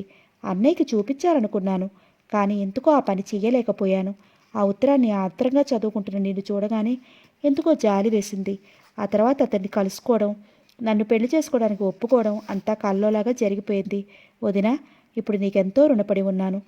పరోక్షంగా నువ్వు చేసిన ఈ సహాయాన్ని నేను మర్చిపోలేను. వదినా, నేను జీవితంలో స్థిరపడ్డాక నీ రుణం తీర్చుకుంటాను. నేను కలలో కూడా ఊహించని అదృష్టం వరించింది. ఇది చాలు అనుకుంది ఆడపడుచు తృప్తిగా. సరోజ, ఎంత పని జరిగిందో చూసావా? అనసూయ సరోజ దగ్గరికి ఆత్రంగా పరిగెట్టుకొచ్చింది. ఏం జరిగింది? మా ఆడపడుచు ఎవరితోనో లేచిపోయింది. నిజంగానా? అవును, మా అత్తగారు నన్ను తిడుతోంది. దేనికి? ఆవిడ లేచిపోవడానికి నేనే కారణమట. కానీ సరోజ, ఎంతో అమాయకంగా కనిపించే అమ్మాయి ఇంత పని చేస్తుందని కల్లో కూడా అనుకోలేదు. పోనీలే, నీకు బాధ తప్పింది. అనసూయ మాట్లాడలేదు. మళ్ళీ అతను ఉత్తరాలు రాస్తున్నాడా అని అడిగింది సరోజ. లేదే, అతను ఊరు వెళ్ళి వారం పైన అయింది. ఇక మళ్ళీ ఎప్పటికీ కనిపించడేమో దిగులుగా అంది అనసూయ. ఆ మాటలు విని సరోజ మనసులో సంతోషించింది. పోనీలే అనసూయ, ఏది జరిగినా మన మంచికే అనుకో. ఇక ఏ దిగులు లేకుండా నిశ్చింతగా ఉండు. అనసూయ మాట్లాడలేదు. ఆమె మనసులో ఏ భావాలు చెలరేగుతున్నాయో కానీ ముఖం మాత్రం నిస్తేజంగా ఉంది. ఆమెను చూస్తూ అనుకుంది అనసూయ, అతని జ్ఞాపకాలను నుండి కోలుకునేటప్పటికి చాలా కాలం పట్టవచ్చు. అనసూయ కొద్దిసేపు కూర్చుని వెళ్ళిపోయింది. సరోజ మురళి కళ్ళకు అందంగా కనిపించాలని శ్రద్ధగా అలంకరించుకుంటోంది. ముఖంలో వెలుగు, కళ్ళల్లో మెరుపు, పెదవులపై నవ్వు. సరోజలోని మార్పు చూసి అందరూ ఆశ్చర్యపోతున్నారు. విశ్వం మురళిని అభినందించాడు. మురళి, సాధించావురా. అతడు గర్వంగా నవ్వాడు. ఈ మురళి అంటే ఏంటనుకున్నావు? సరేలేవోయ్, నువ్వు గొప్పవాడవని ఒప్పుకున్నావు. పందెం గెలుచుకున్నందుకు ఏం కావాలో కోరుకో అన్నాడు విశ్వం. ఏం వద్దు కానీ ఒక కప్పు స్ట్రాంగ్ కాఫీ పోయించు అన్నాడు. అంతేనా? చాలు. సాయంత్రం సరోజ బర్త్డే పార్టీ ఉంది, వెళ్ళాలి. అబ్బా, అదృష్టం అంటే నీదేరా. మమ్మల్ని ఎవరినీ పిలవలేదు, నిన్నొక్కడనే పిలిచింది అన్నాడు విశ్వం కొద్దిగా అసూయపడుతూ. మురళి నవ్వి, చాలే గాని పద అంటూ హోటల్లోకి దారి తీశాడు. అసలు తనలో వచ్చిన మార్పు చూస్తుంటే ఒక్కొక్కసారి సరోజకే ఆశ్చర్యం కలుగుతోంది. తను ఇలా మారిపోతుందని అసలు ఎప్పుడూ అనుకుండా జీవితమే విచిత్రమైందేమో అనుకుంటే అందులో ఈ అనుబంధాలు, బంధాలు మరీ చిత్రమైనవి. తన మనసులోకి ఒక మగవాడు ప్రవేశించి ప్రేమ దీపం వెలిగిస్తాడని కల్లో కూడా అనుకోలేదు. అసలు మురళి లాంటి వ్యక్తి కోరుకుంటే 1,000,000 మంది అతని ముందు వాలతారు. అటువంటిది అతను కోరి తనతో స్నేహం చేశాడంటే అదంతా ప్రేమ మహత్యం. ఆలోచిస్తూ బజార్లో నడుస్తున్న సరోజ ఎదుటి వ్యక్తిపై పడబోయి నిలదొక్కుంది. తీరా చూసేసరికి ఎదురుగా గిరిజ నవ్వుతూ కనపడింది. నువ్వా గిరిజ, ఎప్పుడొచ్చావు? సంభ్రమంగా అంది సరోజ. పొద్దుట వచ్చాను. ఏంటి కబుర్లు? ఈ రోడ్డు మీద కబుర్లేమిటి? ఇంటికి రా అంటూ ఓ రిక్షా పిలిచింది. ఇద్దరూ ఎక్కారు. కబుర్లలో మునిగి తేలుతుంటే రిక్షా ఇంటి దగ్గర ఆగింది. వెంకట్రావు ఇంట్లోనే ఉన్నాడు. గిరిజను చూసి, ఏమ్మా, బావున్నావా అంటూ పలకరించాడు. బావున్నానండి అంటూ సరోజ వెనకాలే లోపలికెళ్ళింది. సరోజ గిరిజని తన గదిలోకి తీసుకువెళ్ళి కుర్చీలో కూర్చోబెట్టి తను మంచం మీద కూర్చున్నాడు. గిరిజ సరోజనే పరీక్షగా చూస్తోంది. సరోజ, నువ్వు చాలా మారిపోయావు. సరోజ నవ్వింది. నువ్వు అంటున్నావా అంటూ. అంటే ఇంకెవరైనా అన్నారా అని అడిగింది గిరిజ. ఆఫీసులో బయట అందరూ ఆ మాటే. అది సరే గాని ఈ మార్పు బాగుందా? నేనే మగాడినైతే ఈ క్షణాన్ని నిన్ను ఎగరేసుకు వెళ్ళిపోయేదాన్ని అంది గిరిజ. సరోజ పకపకా నవ్వింది. అబ్బే, నీకు అవకాశం లేదు గిరిజ. గిరిజ ఆశ్చర్యంగా చూసింది. సరోజ సిగ్గుపడింది. అయితే ఏదో పెద్ద విశేషమే ఉందన్నమాట. చెప్పు చెప్పు. తొందర పెట్టేస్తూ కుర్చీలోంచి లేచి సరోజ పక్కన మంచం మీద కూర్చుంది. ఎలా చెప్పాలో తెలియటం లేదు గిరిజ. పోనీ నేను చెప్పనా, నువ్వెవరినో ప్రేమించావు, ఆ వ్యక్తి వల్లనే ఇలా మారావు అంతేనా? సూటిగా చూసింది. సరోజ అవునన్నట్లు తెలిపింది. ఎవరా అదృష్టవంతుడు? వివరాలు పెళ్లిలో, ఇప్పుడు కాదు అని లేచి, ఉండు మనకి కాఫీ తెస్తానని మరో ప్రశ్నకు ఆస్కారం ఇవ్వకుండా లోపలికి వెళ్ళిపోయింది. గిరిజ ఆశ్చర్యంతో తల మునకలవుతోంది. ఇప్పుడు సరోజ ఎంత బాగుంది! అనాకారిగా కనిపించే సరోజలో ఇంత అందం దాగి ఉందని తానెప్పుడూ అనుకోలేదు. ఇన్నాళ్ళు మురికి పెట్టిన బంగారంలా ఉంది. ఈ బంగారాన్ని మెరిపించిన ఆ వ్యక్తి ఎవరో? ఎప్పుడూ సీరియస్గా ఈ లౌకిక విషయాలకు అతీతంగా ఉన్నట్లు కనిపించే సరోజ ప్రేమలో పడుతుందని ఎన్నడూ అనుకోలేదు. అనుకోనిది జరగడమే జీవితం. ఏదైతేనేం కానీ సరోజ జీవితం ఆనందమయం అయింది. సరోజ లాంటి మంచి అమ్మాయి భారీగా లభిస్తే ఆ సంసారం స్వర్గధామం అవుతుంది. ఏమిటి అంత దీర్ఘంగా ఆలోచిస్తున్నావు అంటూ సరోజ కాఫీ కప్పులతో వచ్చింది. నీ గురించే, నా గురించి ఆలోచనలు కట్టిపెట్టి నీ విషయం చెప్పు. ఏం చెప్పను, బావకి కొద్దిగా టైం కావాలంట. నాకైతే ఎప్పుడెప్పుడు బావని పెళ్ళాడి ఈ పట్టణంలో కాపురం పెడదామా అనుంది అంది గిరిజ కాఫీ తాగుతూ. గిరిజ, నువ్వు తొందరగా ఇక్కడికి వచ్చేసేయ్, మనిద్దరం ఒకే చోట ఉండొచ్చు. సరే కానీ ఇంతకీ నీ పెళ్ళెప్పుడు? గిరిజ అడిగింది. ఏమో ఇంకా నిర్ణయించుకోలేదు, కానీ తొందరలోనే జరగచ్చు. నేను పెళ్ళయ్యాక 1-2 ఏళ్ళు ఉద్యోగం చేస్తాను. ఆ తర్వాత మా చిన్న సంసారాన్ని చూసుకుంటూ ఇంట్లోనే ఉంటాను అంది సరోజ నవ్వుతూ. సరోజ పరవశంగా చెప్తుంటే గిరిజ ఆనందంగా వింటోంది. పెళ్ళంటే ఆడపిల్లలకు ఎంత ఆనందం, ఎంత సంభ్రమం. తను సంసారాన్ని గురించి ఎన్నో మధురమైన కలలు కంటోంది. ఆ కలలు నిజమైతే అంతకంటే అదృష్టం ఏముంటుంది? గిరిజ, ఆయన ఎంత బాగుంటారో తెలుసా? ఆయన పక్కన నేను దిష్టి బొమ్మలా ఉంటాను. ఆయనకి నేనంటే ఎంత ఇష్టమో నీకు తెలియదు గిరిజ. తలుచుకుంటే ఒక్కొక్కసారి నాకే ఆశ్చర్యంగా ఉంటుంది. సరోజ ముఖం వెలిగిపోతోంది. గిరిజ, నా జీవితం ధన్యమైపోయిందే తన్మయత్వంతో అంది గిరిజ చేయి పట్టుకుంటూ. గిరిజ తెల్లబోతూ సరోజ అంది. సరోజ తేరుకుంది. సారీ గిరిజ, ఏదేదో మాట్లాడి నేను విసిగించినట్లున్నాను కదూ. అదేం లేదు. ఈ శుభవార్త నన్ను ఆశ్చర్యానందాల్లో ముంచేసింది. ఆ తర్వాత ఇద్దరు చీరల దగ్గర నుంచి సినిమాల వరకు మాట్లాడుకున్నారు. అనసూయ గారు బాగున్నారా అని అడిగింది గిరిజ హఠాత్తుగా. సరోజ వెంటనే జవాబు చెప్పలేకపోయింది. ఆనాటి సంఘటన తర్వాత తను అనసూయని కలవనే లేదు. అనసూయ కూడా రావటం లేదు. ఎలా ఉందో అనుకుంటూ బాగానే ఉంది అంది సరోజ. చీకటి పడిందంటూ గిరిజ లేచి నుంచుంది. ఇంకా 4 రోజులు ఉంటావుగా? లేదు, 2 రోజుల్లో వెళ్ళిపోతాను. వీలైతే మళ్ళీ కలుస్తాను అని బయటకు వచ్చింది గిరిజ. వరండాలో కూర్చున్న వెంకట్రావుతో వెళ్ళొస్తానండి అని చెప్పి రోడ్డు మీద పోతున్న రిక్షా పిలిచి ఎక్కింది. రిక్షా కనుమరుగయ్యే వరకు చూస్తూ నిలబడింది సరోజ. సరోజకి ఇప్పుడు నిరంతరం మురళి స్మరణే. మురళిని విడిచి క్షణం కూడా ఉండలేకపోతోంది. అతన్ని త్వరగా పెళ్లి చేసుకుని రోజులు క్షణాల్లా గడపాలని ఉంది. కానీ మురళి ఇంతవరకు పెళ్లి మాటే ఎత్తలేదు. అసలు అతని మనస్తత్వమే చాలా చిత్రంగా ఉంది. అతనితో సినిమాకి షికారుకి వెళ్ళాలని ఉంటుంది తనకి. కానీ మురళి ఇంతవరకు ఒక్క సినిమాకి కూడా రమ్మని పిలవలేదు. ఇప్పటికీ తనని మీరు అనే అంటాడు. తాను ఎన్నిసార్లు చెప్పినా అలా పిలవటం మానలేదు. ఆఫీసులో లంచ్ అవర్లో కబుర్లు చెప్పుకోవటం, అప్పుడప్పుడు మాత్రం తండ్రిని చూడాలని ఇంటికి రావడం చేస్తూ ఉంటాడు. అంచేత అంతకు మించి చొరవ తీసుకోలేదు మురళి, అంతే. అతన్ని చూస్తుంటే అతని మీద గౌరవం ఎక్కువ అవుతోంది. మురళితో మాట్లాడుతున్న కొద్ది క్షణాలే విలువైనవి. ఆ క్షణాల కోసమే తను రోజూ ఆఫీస్కి వచ్చేది. ఒక్కరోజు కూడా లీవ్ పెట్టడం లేదు. అసలు మురళితో పరిచయం అయినప్పటి నుంచే తన జీవితం మొదలైంది. అప్పుడప్పుడు తన పాత జీవితాన్ని తలుచుకుంటూ ఇన్నాళ్ళు ఇంత నిస్సారంగా గడిపాను అనుకుంటూ ఉండేది సరోజ. ఇప్పటికే సగం జీవితం వ్యర్థమైపోయింది. ఇక ఒక్క నిమిషం వృధా చేయకూడదు. మురళితో కలిసి స్వర్గ సుఖాలు అనుభవించాలి. పోనీ మురళిని తనే అడిగితే పెళ్లిని గూర్చి అడగాలని ప్రతి రాత్రి అనుకుంటూ ఉండేది. కానీ తెల్లవారి అతని ఎదురుపడ్డాక అడగాలంటే ఏదో సంకోచం. ఇలా ఉండగా ఒకనాటి ఉదయం స్టెనో లత వచ్చే ఆదివారం నా పెళ్ళి అంటూ ఆఫీసులో అందరికీ వెడ్డింగ్ కార్డులు పంచిపెట్టింది. ఆదివారం సెలవు దినం అవటం వల్ల అందరూ పెళ్లికి వెళ్ళారు. ముహూర్తం 10 గంటలకు. సరోజ ఆ రోజు పెందలాడే లేచి తయారయ్యింది. ఈ పెళ్లి కోసమని బ్యాంకులో నుంచి 400 తీసి గులాబీ రంగు పట్టుచీర కొనుక్కుంది. మురళి 2-3 సార్లు మీకు గులాబీ రంగు నప్పుతుంది అన్నాడు. ఆ రంగు కోసమే ప్రత్యేకంగా వెతికి తీసుకుంది. ఆ చీర కట్టుకుని అదే రంగు బ్లౌజ్ వేసుకుంది. జడ తువ్వుకుని అందంగా ముడి చుట్టుకుంది. ముడికి ఒక ప్రక్కగా ఎర్ర గులాబీ పెట్టుకుంది. ముఖాన ఎర్రబొట్టు పెట్టుకుని కళ్ళకు కాటుకు దిద్దుకుంది. కళ్ళజోడు పెట్టుకుంటూ అద్దంలో చూసుకుంది. మురళి ప్రోత్సాహం మీద ఈ మధ్యనే కళ్ళజోడికి నల్ల ఫ్రేమ్ వేయించింది. సరోజ, మీకు ఈ ఫ్రేమ్ ఎంత బాగుందో తెలుసా?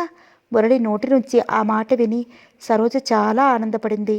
ఇంకా ఏమైనా మారాలా మురళి, చెప్పండి అని అడిగింది. మురళి నవ్వి ఏమీ అక్కర్లేదు, మీలో రావాల్సిన మార్పంతా వచ్చింది అన్నాడు. అమ్మయ్య, తను మురళికి నచ్చిన విధంగానే ఉందన్నమాట అనుకుని నిట్టూర్చింది. సరోజ కదంతా జ్ఞాపకం వచ్చి పెదవులపై చిరునవ్వు లాస్యం చేసింది. తననిలా చూసి వాళ్ళ మురళి ఏమంటాడో. సరోజ పందిట్లోకి అడుగుపెట్టగానే అందరి చూపులు ఆమె వైపు తిరిగాయి. సరోజ కళ్ళు మురళి కోసం పందిరంతా గాలించాయి. మురళి ఎక్కడా కనిపించలేదు. ఇంతలో ఇద్దరు అమ్మాయిలు వచ్చి సరోజని ఆహ్వానించి తీసుకువెళ్లారు. పెళ్లి తంతు మొదలైంది. కానీ సరోజ మనసు అక్కడ లేదు. ఆ పెళ్లి కూతురు పెళ్లి కొడుకు స్థానాల్లో తనని మురళిని ఊహించుకుంటోంది. పెళ్లి కార్యక్రమాల్ని ఇంత దగ్గరగా చూడటం ఇదే మొదలు. తన చిన్నప్పుడే అక్క పెళ్లి జరిగింది. అక్క చనిపోయాక బావకి తననివ్వాలని వాళ్ళమ్మ చాలా ప్రయత్నం చేసింది. కానీ తన తండ్రే ఇష్టపడలేదు. ఆ విషయం ఇంతటితో పోయినా మొదటిసారిగా అప్పుడే పెళ్లిని గురించిన ఆలోచన మనసులోకి వచ్చింది. ఆ తర్వాత అప్పుడప్పుడు పెళ్లిని గురించి ఆలోచిస్తూ ఉండేది. తనకు పెళ్ళయ్యి చిన్న సంసారం ఏర్పడితే ఎంత బాగుంటుంది. కానీ తను అందంగా ఉండదు, తనని ఎవరు చేసుకోరు అనుకుంటూ విచారపడుతూ ఉండేది. తనకెలాగూ పెళ్లి కాదు, కనీసం చదువన్నా ఉంటే తన బ్రతుకు తను బ్రతకవచ్చు అనుకుంటూ చదువు మీదే మనసు కేంద్రీకరించింది. కానీ ఇన్నాళ్ళకి మురళి లాంటి వ్యక్తిని పెళ్లి చేసుకోబోతోంది. చక్కని జీవితాన్ని గడపబోతోంది. ఆ జీవితాన్ని తలుచుకుంటుంటేనే ఎంత మధురంగా ఉంది. నిజంగా అనుభవిస్తుంటే బిగ్గరగా మంగళవాయిద్యాలు మోగడంతో ఉలిక్కిపడి ఈ లోకంలోకి వచ్చింది సరోజ. పెళ్లి తంతు ముగిసింది. సరోజ లేచి వెళ్ళబోతుంటే భోజనానికి ఉండమన్నారు ఎవరు. 1 గంట ఆగి వస్తాలండి అని బయటకొచ్చింది. ఎండ అప్పుడే చిరచిరలాడుతోంది. పట్టుచీరతో బస్సులో వెళ్ళటం ఇష్టం లేకపోయింది. ఏదైనా ఆటో దొరుకుతుందేమోనని చూస్తూ రోడ్డువారిగా నిలబడింది సరోజ. వచ్చేటప్పుడు ఉన్న ఉత్సాహమంతా పోయింది. తను చేసుకువచ్చిన ఈ అలంకరణంతా వ్యర్థమైపోయినట్లుగా అనిపించింది. మురళి తనని చూసి మెచ్చుకుంటాడనుకుంది. అసలు మురళే కనిపించలేదు. ఏమయ్యాడు, పెళ్లికి రాలేదా? ముఖం మీద చెమటని కర్చీఫ్తో తుడుచుకుంది. రోడ్డు మీద ఆటో కనిపించింది. సరోజ పిలిచే లోపల వెళ్ళిపోయింది. అరే, ఆటో వెళ్ళిపోయినట్లుందే. గొంతు కుట్టుపడుతూనే ఉలిక్కిపడి పక్కకు చూసింది మురళి. సరోజ ముఖం వెలిగిపోయింది. మీరా, ఎప్పుడొచ్చారు? చాలాసేపు అయింది అన్నాడు మురళి. అయితే మరి కనిపించలేదే? విడిదింట్లో ఉన్నాం. ఇవాళ మా ఫ్రెండ్స్ కొంతమంది తగిలారులేండి అన్నాడు మురళి. మనసులోని చికాకంతా పోయినట్లయింది సరోజకి. మురళి తన వైపు చూస్తున్నాడా లేదా అని ఓరగా అతని వైపు చూసింది. మురళి దృష్టి రోడ్డు మీద ఉంది. ఆటోలు ఏమైనా వెళుతున్నాయేమోనని చూస్తున్నాడు. అబ్బా, ఎండ మార్చేస్తోంది. ఈ చీరలో మరీ ఉక్కగా ఉంది అంది సరోజ అతని దృష్టిని మరలిద్దామని. మురళి తల తిప్పి సరోజ చీర వైపు చూశాడు. అతను తన వైపు చూస్తూ ఉండటం చూసి ఎలా ఉంది చీర అని అడిగింది సరోజ. మురళి నవ్వుతూ చాలా బాగుందన్నాడు. సరోజ ఆనందపడింది. పెళ్లి బాగా జరిగింది కదూ? సరోజ అడిగింది. ఏమో, నేను చూస్తే కదా. ఇప్పుడైనా తమ పెళ్లి విషయం ఎత్తుతాడేమోనని చూసింది. కానీ మురళి రోడ్డు మీద పోతున్న ఆటోని పిలుస్తున్నాడు. సరోజకి చెప్పరాని నిరాశ కలిగింది. ఎక్కండి అన్నాడు మురళి చెయ్యి ఊపుతూ. మీరు? నేను తర్వాత వస్తాను. పర్లేదు, మీరు వచ్చేయండి అంది సరోజ. పని ఉంది. మురళి అలా అనేసరికి ఉక్రోషంతో సరోజకి కళ్ళల్లో నీళ్లు తిరగబోయాయి. మురళితో ఇవాళ ఎలాగైనా పెళ్లి విషయం మాట్లాడాలి. సరోజకి చాలా పట్టుదలగా ఉంది. పని తర్వాత చూసుకోవచ్చు, రండి. ఏమనుకున్నాడో ఏమో కానీ మురళి ఆటో ఎక్కాడు. ఆటో కదిలాక సరోజ ఇంకా ఆపుకోలేక అంది. మురళి, మీతో ఒక విషయం మాట్లాడాలి. అతను ఆశ్చర్యంగా ఆమె వైపు చూస్తూ మాట్లాడండి అన్నాడు. ఆహా, ఇప్పుడు కాదు అంది కోళ్లకున్న రంగు చూసుకుంటూ. అతని క్షణకాలం ఆలోచించి అన్నాడు. సరే, అయితే సాయంత్రం పార్కులో కలుద్దాం. సరోజ ఉత్సాహంగా సరే అంది. ఇల్లు వచ్చే వరకు ఇద్దరు మౌనంగా కూర్చున్నారు. సరోజ తన ఇంటి ముందు ఆటో దిగుతూ మళ్ళీ ఒకసారి మురళికి గుర్తు చేసింది. సాయంత్రం 5 గంటలకల్లా వచ్చేయండి. మురళి అలాగే అన్నాడు. ఆటో వెళ్ళిపోయింది. సరోజ ఇంట్లోకి వెళ్ళి బట్టలు మార్చుకుని వంట ప్రారంభించింది. పని చేస్తున్నదన్న మాటే గాని మనసు ఎక్కడో తేలిపోతోంది. మురళితో ఎలా మాట్లాడాలి? తన పెళ్లి విషయం ఎత్తగానే అతను ఏమంటాడు? తన్ని దగ్గరికి లాక్కుని, సరోజ, నేను అదే అడగాలనుకున్నాను, ఇంతలో నువ్వే అడిగావు అంటాడా? లేక సరోజ, ఈ మాట కోసమే ఇన్నాళ్ళు ఎదురు చూశాను అంటాడా? సరోజ ముఖం ఎర్రగా కందిపోయింది. హృదయం తీవ్రంగా స్పందించసాగింది. ఆలోచనలో పడి అన్నం మార్చింది. కూరలో ఉప్పెక్కువేసింది. కూరలో కారమే లేదు తల్లి అంటూ తండ్రి అలానే తినేశాడు. వంట అన్నందుకు సరోజ బాధపడలేదు. సాయంత్రం బాగా చేస్తాను అనుకుంది. తను కూడా భోంచేసి కాసేపు పడుకుంది. తిరిగి 4 గంటలకల్లా లేచి చక్కగా తయారయ్యి బయలుదేరింది. పార్కుకు చేరుకునేసరికి 5:30 అయింది. మురళి గేటు దగ్గర నిలబడి సరోజ కోసం ఎదురు చూస్తున్నాడు. సరోజ అతన్ని చూసి నవ్వింది. ఇద్దరూ లోపలికి వెళ్ళి ఒక మూలగా కూర్చున్నారు. ఇప్పుడు చెప్పండి, ఆ గొప్ప విషయం ఏమిటో అన్నాడు మురళి నవ్వుతూ. పడమటి కొండల్లోకి కృంగిపోతున్న సూర్యుడు చూస్తున్న సరోజ మురళి మాటలకి తల తిప్పి అతని వైపు చూసింది. సిగ్గు భయం పెనవేసే సరోజని ఎలాగో గొంతు పిగుల్చుకుని, అదే మన పెళ్లి విషయం అంది తలంచుకుని. మురళి ఆశ్చర్యంగా చూస్తూ, పెళ్ళా? ఎవరికి? మనిద్దరికా అన్నాడు. అతని కంఠంలో ధ్వనించిన హేళనకి విస్తుపోయింది సరోజ. తలెత్తి అతన్నే చూస్తోంది. నాకు అలాంటి ఉద్దేశం ఉన్నట్లు ఎప్పుడైనా అన్నానా? పదునుగా ప్రశ్నించాడు తను. చటుక్కున తెల్ల కాగితంలా అయింది సరోజ. భావరహితంగా చూస్తూ ఉండిపోయింది. ఇది నిజమా? మురళి అంటున్నది మురళి అంటున్నాడా? వణికిపోతోంది ఆమె మనసు. నీలాంటి అనాకారిని పెళ్లి చేసుకోవాల్సిన అవసరం నాకేంటి? అవును సరోజ, సమయం వచ్చింది కాబట్టి చెప్తున్నాను. నీ మీద ప్రేమతో నీతో స్నేహం చేయలేదు. పందెం గెలుచుకోవడానికి చేశాను అంతే. నిన్ను మార్చాను, పందెం గెలిచాను. ఈ మురళికి అసాధ్యం ఏమీ లేదని నిరూపించుకున్నాను అన్నాడు అతడు గర్వంగా. సరోజ గుండెలు మండిపోతున్నాయి. కోపంతో అవమానంతో ఆమె ముఖం ఎర్రబడింది. మురళి, ఇంత మోసమా? నా జీవితంతో ఆటలాడుకుంటావా? తిరగబడింది ఆవేశంతో. మురళి నవ్వాడు. అవును, ఆడుకున్నాను నిజమే. ఏం చేస్తాం మరి? ఒక్కొక్కసారి వస్తువులతో ఆడుకోవలసి ఉంటుంది. ఇలా ఆడుకునేటప్పుడు ఆ వస్తువు కింద పడి పగలవచ్చు, ముక్కలు ముక్కలు అవ్వచ్చు. కానీ సరోజ, నువ్వు అలా పగలలేదు, ముక్కలు కాలేదు. ఇంకా అందంగా ఆకర్షణీయంగా మారావు. దానికి నువ్వు నాకు థ్యాంక్స్ చెప్పాలి. సరోజ, నాకు అందమైన మామయ్య కూతురు ఉంది. ఆ అమ్మాయినే చేసుకుంటాను. నీకు నచ్చిన వాడిని, నిన్ను మెచ్చిన వాడిని ఎన్నుకుని నువ్వు పెళ్లి చేసుకో. వస్తాను. మడత నలగని రుమాలు తులుపుకుంటూ మురళి లేచి వెళ్ళిపోయాడు. మసకబారిన కళ్ళతో చూస్తూ సరోజ స్థాణువులా అలాగే కూర్చుండిపోయింది. కమ్ముకున్న నల్లని చీకట్లో నుంచి ఎప్పటికో మెల్లగా లేచి నీరసంగా అడుగులు వేసుకుంటూ ఇంటికి వచ్చింది. తండ్రి పిలిస్తే లేచి భోజనం పెట్టింది. అలాగే మంచం మీద ఒరిగింది. నీలాంటి అనాకారిని చేసుకోవలసిన అవసరం నాకేమీ లేదు. గుండెల్లో గుణపాలు దింపినట్లయింది. నీ మీద ప్రేమ కొద్దీ నీతో స్నేహం చేయలేదు. పందెం గెలుచుకోవడానికి చేశాను. పందెం గెలిచాను. ఈ మురళికి అసాధ్యమైనది ఏదీ లేదని నిరూపించుకున్నాను. కళ్ళల్లో నుంచి నీళ్లు జలజలా రాలాయి. ఆడపిల్ల ఎంత తేలికైనది. 4 తీయని కబుర్లు చెప్తే ఎటువంటి వాళ్ళకైనా లొంగిపోతారని మగవాడ నమ్మకం. తను ఆ నమ్మకాన్ని నిజం చేసింది. మురళి మాటలు నమ్మి మోసపోయింది. రామ్మూర్తి, మురళి లోకంలోని మగాళ్ళంతా వంచుకులే, మోసగాళ్లే. కన్నీటితో దిండు తడిసిపోతోంది. పందెం, పందెం, తన మీద పందెం కాసేట. తనేమైనా వస్తువా? అవును, వస్తువే. మురళి చెప్పినట్టల్లా ఆడింది. వెర్రిగా ప్రవర్తించింది. సరోజకి తన మీద తనకే ఆగ్రహం కలిగింది. అసహ్యం వేసింది. ఈ మురళిని పెళ్లి చేసుకుని. ఇంతలో మురళి హేళనగా నవ్వటం జ్ఞాపకం వచ్చి శరీరం కోపంతో వణికిపోయింది. రేపు ఆఫీస్కి ఎలా వెళ్ళటం? వాళ్ళందరికీ తన ముఖం ఎలా చూపించాలి? ఇక తను జీవించటమే వ్యర్థం. అవును, చచ్చిపోవాలి. తను చావాల్సిందే. ఆవేశంతో లేచి అల్మారా దగ్గరికి వచ్చి తండ్రి కోసం తెచ్చిన నిద్రమాత్రల సీసా కోసం వెతికింది. సీసా కనపడింది. అది తీయబోతుండగా నిన్న గిరిజ రాసిన ఉత్తరం కనిపించింది. మురళి గురించి తను ఎంత గొప్పగా చెప్పింది. ఈ మోసం తెలిస్తే?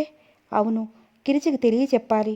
తనకు కలిగిన ఈ అన్యాయం ఇంకే ఆడపిల్లకు కలగకూడదు. తనలా ఏ ఆడపిల్ల మగవాడి మంచి మాటలకి మోసపోకూడదు. తన కథ ఆడపిల్లలకి గుణపాఠం కావాలి. తనకు జరిగిన అవమానం గిరిజకు రాస్తే కనీసం గిరిజ అయినా ఇలా మోసపోదు. ఎలాగూ చావనున్న తను చెబితే అవమానం లేదు. అహం, ఇంకా అవమానం ఏం మిగిలి ఉంది తనకి? విరక్తిగా అనుకుంటూ నిద్రమాత్రల సీసా పుచ్చుకుని టేబుల్ దగ్గరికి వచ్చి కూర్చుంది. గిరిజకు ఉత్తరం రాయడానికి ఉపక్రమించింది. డియర్ గిరిజ, జీవితంలో మొదటిసారిగా ఘోరంగా ఓడిపోయాను. నా ఆశలు కూలిపోయాయి. మురళి, అదే నేను మనసారా ప్రేమించిన వ్యక్తి నన్ను మోసం చేశాడు. నేను అనాకారినని హేళన చేశాడు. ఆడపిల్లలకి ఇంతకంటే అవమానం ఏదైనా ఉందా? గిరిజ, నా జీవితం నీకు తెలుసు. మొదటి నుంచి నేను దురదృష్టవంతురాలినే. పుట్టగానే తల్లిని, ఆ తర్వాత అక్కను కోల్పోయాను. అనాకారినై పుట్టడం వలన అందరి హేళనకు గురి అయ్యాను. గిరిజ, నేను మనిషినే. జీవితం మీద ఎన్నో ఆశలు ఉన్నాయి. కానీ నా ఆశలు తీరబడి తెలిసి నాలోనే అణుచుకున్నాను. మురళితో పరిచయం ఏర్పడింది. నా జీవితం మొలకెత్తి పెరిగి పుష్పించింది. నా బ్రతుకు సార్థకమైందనుకున్నాను. కానీ మురళి నా జీవితాన్ని మొదలంటా నరికేశాడు. ఇంకా జీవోత్సవంలా బ్రతికినా ఒకటే, చచ్చినా ఒకటే. కానీ గిరిజ, నాలా నువ్వెప్పుడూ మగవాళ్ళ మాయలో పడకు. ఇదే నేను కోరేది. బహుశా నేనింక నీకు ఉత్తరాలు రాయను. సెలవు తీసుకుంటూ సరోజ. ఉత్తరం మడిచి కవర్లో పెట్టింది. మెల్లగా తలుపు తీసుకుని బయటకొచ్చింది. ఊరంతా నిద్రపోతోంది. సరోజ రోడ్డు దాటి ఎదురుగా ఉన్న పోస్ట్ బాక్సులో ఉత్తరం వేసి లోపలికొచ్చింది. సీసాలోంచి మాత్రలు తీసుకుని ఒక్కొక్కటే నోట్లో వేసుకుంటూ మంచినీళ్ళు త్రాగింది. కష్టాలు, కన్నీళ్లు లేని లోకానికి తను వెళ్ళిపోతోంది. అక్కడ అందం, అసహ్యం, అవహేళన ఏమీ ఉండవు. ఇక ఈ పాడు ప్రపంచాన్ని చూడదు తను. తృప్తిగా కళ్ళు మూసుకుంది సరోజ. ఉదయం 10 గంటలయింది. అప్పటికి గంట నుంచి విశ్వం గేటు దగ్గర నిలబడి రోడ్డు వైపు ఆత్రంగా చూస్తున్నాడు. కానీ సరోజ జాడలేదు. మురళి మాటలే మాటిమాటికి జ్ఞాపకం వస్తున్నాయి. రాత్రి తను బజారు నుంచి వస్తుంటే మురళి కనిపించాడు. విశ్వం, సరోజతో అంతా చెప్పేశారా అన్నాడు. తను తెల్లబోయి ఏమిటి అన్నాడు. అవునరా, నన్ను పెళ్లి చేసుకోమని అడిగింది. అమ్మా తల్లి, నీలాంటి కురూపిని చేసుకునే కర్మ నాకేమిటి? ఏదో పందెం గెలవాలని నీతో అలా నటించాను అని చెప్పారా? ఇక ఇప్పుడు అమ్మాయి గారి ముఖం చూడాలి, లేకపోతే ఈ ముఖాన్ని పెళ్లి చేసుకుంటాననుకుంది కాబోలు అని మురళి పకపకా నవ్వాడు. అప్పటినుంచి తను పడుతున్న మానసిక వ్యధ ఇంత అంతా కాదు. మురళి మాటలకు సరోజ ఏమైపోతుందో. అందులోనూ సరోజ కళ్ళలోని దైన్యాన్ని, ఒంటరితనాన్ని గాంభీర్యపు పొరల వెనుక దాచి నిర్లిప్తంగా చూసే సరోజ ఆశల శిఖరం నుంచి కూలదుస్తే ఏమవుతుంది? సరోజ కోసమని పార్కంతా గాలించాడు. రాత్రల్లా సరోజ ముఖమే కళ్ళ ముందు బెదిరి నిద్రపోలేకపోయాడు. తన వల్లనే కదూ ఇదంతా. చిన్న చిలిపి కోరిక పరిణామాలు ఎలా ఉంటాయా? ఎప్పుడు తెల్లవారుతుందా, సరోజను చూద్దామా అని ఆరాటపడుతూ నిమిషాలు లెక్క పెట్టుకుంటూ గడిపాడు. తెల్లవారి 9 కాకుండానే ఆఫీసుకు పరిగెట్టుకొచ్చాడు. కానీ 10 దాటుతున్నా సరోజ ఆఫీస్కి రాలేదు. సూపరింటెండెంట్ దగ్గరికి వెళ్ళి సరోజ ఏవైనా లీవ్ లెటర్ పంపిద్దేమోనని అడిగాడు. ఆయనేవీ రాలేదన్నాడు. విశ్వం ఇక ఆగలేకపోయాడు. నేను హాఫ్ డే లీవ్ పెడుతున్నానండి అని చెప్పి వైట్ పేపర్ మీద బరబరా 4 వాక్యాలు రాసి ఆయన చేతికిచ్చి బయటకొచ్చాడు. సైకిల్ తీసుకుని మురళి ఇచ్చిన అడ్రస్తో సరోజ ఇంటికి బయలుదేరాడు. విశ్వం వెళ్ళేసరికి ఇల్లు తాళం పెట్టి ఉంది. ప్రక్క ఇంట్లో వాకపు చేశాడు. సరోజ నిద్రమాత్రలు మెరిగితే తండ్రి హాస్పిటల్లో జాయిన్ చేశాడని చెప్పారు. హాస్పిటల్ పేరు కనుక్కుంటూనే మళ్ళీ బయలుదేరాడు. హాస్పిటల్లో సరోజ ఎక్కడితో తెలుసుకునేసరికి దాదాపు అరగంట పైన పట్టింది. ఒక్క పరుగున దడదడలాడుతున్న గుండెలతో సరోజ ఉన్న రూంలోకి వచ్చాడు. నిశ్చలంగా పడుకుని ఉంది సరోజ. మంచం ప్రక్కనే ఆమె తండ్రి కాబోలు కుళ్ళి కుళ్ళి ఏడుస్తున్నాడు. విశ్వం ఆయన దగ్గరికి వచ్చి ఏం జరిగిందండి అన్నాడు. ఆయన ముఖంపై తుండుతో తుడుచుకుని విశ్వం వైపు చూశాడు. నేను సరోజ గారు ఒకే ఆఫీసులో పనిచేస్తున్నామండి. నా పేరు విశ్వం అంటూ విశ్వం తనని పరిచయం చేసుకున్నాడు. చూసావా నామైనా, అమ్మాయి ఎంత పని చేసిందో. పేలగా విశ్వం చేతులు పట్టుకుంటూ ఆయన కన్నీళ్ళు పెట్టుకున్నాడు. అసలు ఏం జరిగిందండి అడిగాడు విశ్వం. నిద్రమాత్రలు మిగిద్ది బాబు. తెల్లవారి 5ంటికి నేను లేచి పిలిస్తే ఎంతకీ పలకలేదు. తీరా దగ్గరికి వచ్చి చూసేసరికి స్పృహ లేకుండా పడి ఉంది. నేను గాబరాపడుతూ డాక్టర్ని తీసుకొస్తే ఆయన నిద్రమాత్రలు మింగింది. హాస్పిటల్కి తీసుకెళ్ళమన్నారు. వెంటనే తీసుకొచ్చాను. కానీ ఇంతవరకు కళ్ళిప్పలేదు. ఏమవుతుందో. గుట్ల నీళ్లు కుక్కుకుంటూ గోడకి చేరగిలపడ్డాడాయన. విశ్వం బాధపడ్డాడు. ఒరే మురళి, సరోజ ఆత్మహత్య చేసుకోబోయిందిరా, చూసావా అనుకుంటూనే ఏం పర్వాలేదండి, సరోజ గారు కోలుకుంటారు అంటూ వెంకట్రావుని ఓదార్చాడు. ఏవో నాయనా, అమ్మాయిని చూసుకునే బ్రతుకుతున్నాను అన్నాడు వెంకట్రావు. ఊరుకోండి మాస్టారు, సరోజ తప్పకుండా బ్రతుకుతుంది. నేనున్నాను, మీరు ధైర్యంగా ఉండండి అని విశ్వం ఎంతగానో చెప్పి అతన్ని సాంత్వనపరిచాడు. విశ్వం మాటలతో ఆయన తెప్పరిల్లాడు. ప్రొద్దుటి నుంచి ఒంటరిగా ఉండటం వలన మరీ బెంగపడిపోయాడు. ఇతని రాకతో ఆయనకి ధైర్యం కలిగింది. విశ్వం డాక్టర్ని కలుసుకుని మాట్లాడి వచ్చాడు. 6 గంటల తర్వాత కళ్ళు తెరవచ్చు అని డాక్టర్ చెప్పేసరికి విశ్వం గుండె కుదుట పడింది. విశ్వం హోటల్కి వెళ్ళి టిఫిను, కాఫీ తెచ్చి ఆయనకిచ్చాడు. ఆ కొద్ది గంటల్లోనే మానసికంగా, శారీరకంగా అలసిపోయిన వెంకట్రావు అతి బలవంతం మీద తీసుకున్నాడు. వెంకట్రావు ప్రక్కనే స్టూల్ మీద విశ్వం కూర్చున్నాడు. వెంకట్రావుని ఉల్లాసపరచడానికి తన ఆఫీసు విషయాలు, తను చదువుకునే రోజుల్లో విషయాలు చెప్పసాగాడు. మనసులో సరోజ ఏమవుతుందో బెంగగా ఉంది. తను బాధపడితేనే ఆయనకింకా గాబరా పడతాడని తన బాధని మనసులోనే అణుచుకుని కబురు చెప్తున్నాడు విశ్వం. సాయంత్రం 3 గంటలవుతుండగా సరోజ కళ్ళు విప్పింది. వెంకట్రావు, విశ్వం హాయిగా ఊపిరి పీల్చారు. సరోజ నీరసంగా కళ్ళు మూసుకుంది. విశ్వం పరుగున వెళ్ళి డాక్టర్ని పిలుచుకొచ్చాడు. ఆయన సరోజని పరీక్షించి ఇంకే భయం అక్కర్లేదని చెప్పాడు. ఈసారి కళ్ళు విప్పినప్పుడు హార్లిక్స్ ఇమ్మని చెప్పాడు. విశ్వం బజార్కి వెళ్ళి అప్పటికప్పుడు ఫ్లాస్క్ కొని హార్లిక్స్ పోసుకొచ్చాడు. సరోజ కళ్ళు విప్పింది. ఎదురుగా ఉన్న తండ్రిని చూసి, నన్నెందుకు బ్రతికించావు నాన్న అంటూ ఏడ్చింది. అదేం మాట తల్లి, నువ్వు లేకపోతే నేనెలా బ్రతుకుతాననుకున్నావమ్మా? అయినా నువ్వు నిద్రమాత్రలు ఎందుకు మింగావమ్మా? నీకంత కష్టమే వచ్చింది అన్నాడు సరోజ తల నిమురుతూ. ఈ మధ్య సరోజలో వస్తున్న మార్పులు ఆయన గమనించాడు. సరోజ ముఖంలో ఎప్పుడూ లేనంత కాంతి, వెలుగు గోచరించాయి. కూతురు సంతోషం చూసి ఆయన ఆనందించాడు. అటువంటి సరోజ హఠాత్తుగా ఎందుకు ఇలా చేసిందో ఆయనకి అంతుపట్టడం లేదు. ఆయన ఊహిస్తున్న కారణం ఒక్కటే, సరోజ తనకు ఇంకా పెళ్లి కాలేదన్న చింతతో ఇలా చేసిందేమో. సరోజ కన్నీటిని తుడుస్తూ, అమ్మా, నీకు పెళ్లి చేయలేకపోయాను. నా నేరానికి ఇంత పెద్ద శిక్ష వేయాలనుకున్నావా అన్నాడు వెంకట్రావు గాద్గదికంగా. సరోజ తండ్రి మాటలకు నొచ్చుకుంది. అదేం కాదు నాన్న, నువ్వు అలా అనుకోకు. మరి ఏమిటమ్మా కారణం? నా దగ్గర కూడా దాపరికమేనా? సరోజకి ఏం చెప్పాలో తోచలేదు. సరిగ్గా ఆ సమయంలో విశ్వం లోపలికి వచ్చాడు. సరోజ కళ్ళు విప్పి ఉండడం చూసి ఫ్లాస్క్లో నుంచి హార్లిక్స్ పోసి, మీరా? మీకెలా తెలిసింది? నాకు తెలియదు, వచ్చాక తెలిసింది. ఆ విషయం తర్వాత మాట్లాడుకుందాం. ముందు మీరు హార్లిక్స్ తీసుకోండి అంటూ గ్లాస్ వెంకట్రావుకు అందించాడు విశ్వం. తీసుకో అమ్మా, తండ్రి కూడా అనటంతో ఇక మారు మాట్లాడకుండా తాగింది. విశ్వానికి అంతా తెలిసిపోయిందనే విషయం ఆమెకి ముల్లులా బాధించసాగింది. అతని ముఖంలోకి చూడలేక అటు తిరిగి కళ్ళు మూసుకుంటోంది సరోజ. విశ్వం వెంకట్రావు వైపు తిరిగి, ఇక ఏం పర్వాలేదండి అన్నాడు సంతోషంగా. అవును బాబు, అంతా నీ చలవే. ప్రొద్దుట్నుంచి ఇక్కడే ఉన్నావు. భోజనం చేశావో లేదో, వెళ్ళి కాస్త విశ్రాంతి తీసుకురా నాయనా అన్నారు వెంకట్రావు. భలేవారే మీరు, నాదే ఉంది. సరే, నేను రూమ్కి వెళ్ళి మళ్ళీ 1 గంటలో వస్తాను అంటూ సరోజతో చెప్పి వెళ్ళిపోయాడు విశ్వం. గిరిజ, అలా ఉన్నావే? మురళి 2 రోజులైంది ఆ ఊరు వచ్చి. గిరిజ కోసం ఎంత ఉత్సాహంగా వచ్చాడో. ఆమె వాలకం అతనికంత నిరుత్సాహాన్ని కలిగించింది. గిరిజ, నా మహాయజ్ఞం పూర్తయింది అన్నాడు మురళి. గిరిజ చిన్నగా నవ్వింది.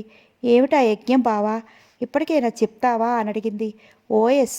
మురళికి చాలా సంతోషంగా ఉంది. ఎవరికీ సాధ్యం కాని సరోజని తాను మార్చాడు. ఆ విషయాన్ని గిరిజకి చెప్పి తన గొప్పతనం ఏమిటో తన ముద్దుల మరదలికి చూపాలని ఉంది. అందుకే సెలవు పెట్టి వచ్చాడు. గిరిజ అడగగానే అంతా చెప్పాడు. గిరిజ అది విని తెల్లబోయింది. హఠాత్తుగా సరోజ రాసిన ఉత్తరం జ్ఞాపకం వచ్చింది గిరిజకి. బావా, ఆ అమ్మాయి పేరు సరోజ కదూ? ఈసారి తెల్లబోవడం మురళి వంతైంది. అవును, నీకెలా తెలుసు అన్నాడు. ఉండు, ఇప్పుడే వస్తాను అని గిరిజ లేచి లోపలికి వెళ్ళి సరోజ రాసిన ఉత్తరం తీసుకొచ్చి మురళికి ఇచ్చింది. మురళి చదివాడు. మురళి ముఖంలోని భావాలు గమనిస్తూ కోపం ఆపుకోలేకపోయింది గిరిజ. బావా, నువ్వింత రాక్షసుడు అనుకోలేదు. నువ్విన్నాళ్ళు చేసిన మహాయజ్ఞం ఇదా? ఒక ఆడపిల్లని వంచిచ్చి మోసం చేయడం పెద్ద కనకార్యంలా చెప్తున్నావు.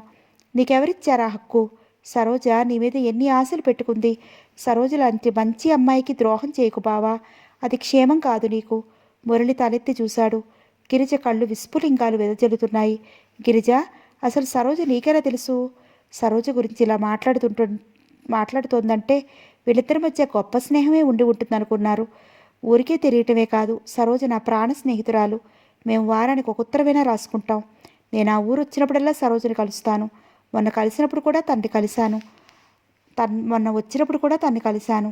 ఆవేశంగా మాట్లాడుతున్న గిరిజ చేయి పుచ్చుకుని, గిరిజ, నా మాట విను.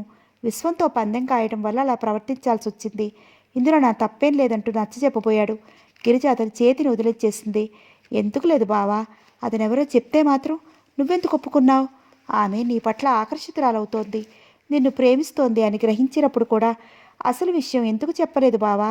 ఇప్పటికైనా ఏమీ మించిపోలేదు. వెళ్ళి సరోజని క్షమాపణ వేడి ఆమెనే పెళ్లి చేసుకో. నువ్వు చేసిన తప్పుని దిద్దుకో అంది గిరిజ. ఆ మాటతో మురళి కంగారు పడిపోయాడు. గిరిజ, నువ్వేనా ఇలా మాట్లాడేది? మనసారా ప్రేమించిన నిన్ను వదిలి సరోజను ఎలా చేసుకోను? నేను చేసుకోలేను దీనంగా అన్నాడు. గిరిజకి మురళి మీద చెప్పలేని ఆగ్రహం కలిగింది. బావా, నీతో పెళ్ళి ఈ జన్మలో జరగదు. సరోజ అంటే నాకెంత ఇష్టమో నీకు తెలీదు. ఒకప్పుడు సరోజ నాకు గొప్ప సహాయం చేసింది. అది ఈ జన్మలో మరవలేను. సరోజ కోసం ప్రాణాలైనా ఇవ్వటానికి సిద్ధంగా ఉన్నాను. బావా, సరోజ ప్రేమించిన వ్యక్తిని నేను పెళ్లి చేసుకోలేను అంటూ విసురుగా లోపలికి వెళ్ళిపోయింది. మురళి రెండు చేతుల మధ్య తల పెట్టుకుని శిలలా కూర్చుండిపోయాడు. 2 రోజులు గడిచాయి. సరోజ పూర్తిగా కోలుకుంది. హాస్పిటల్ నుండి ఇంటికి వచ్చారు. కానీ 2 రోజులకే చాలా నీరసించిపోయింది. ముఖమంతా తెల్లగా పాలిపోయింది. కళ్ళ క్రింద నల్లని చారలు ఏర్పడ్డాయి. సరోజను చూసి జాలిపడ్డాడు విశ్వం. విశ్వం రోజు ప్రొద్దున్న సాయంత్రం వస్తున్నాడు.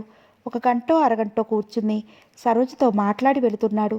ఒకరోజు సాయంత్రం విశ్వం వచ్చేటప్పటికి సరోజ మల్లెపువ్వులా ఉన్న తెల్లటి చీర కట్టుకుని పత్రిక తిరగవేస్తూ కూర్చుంది.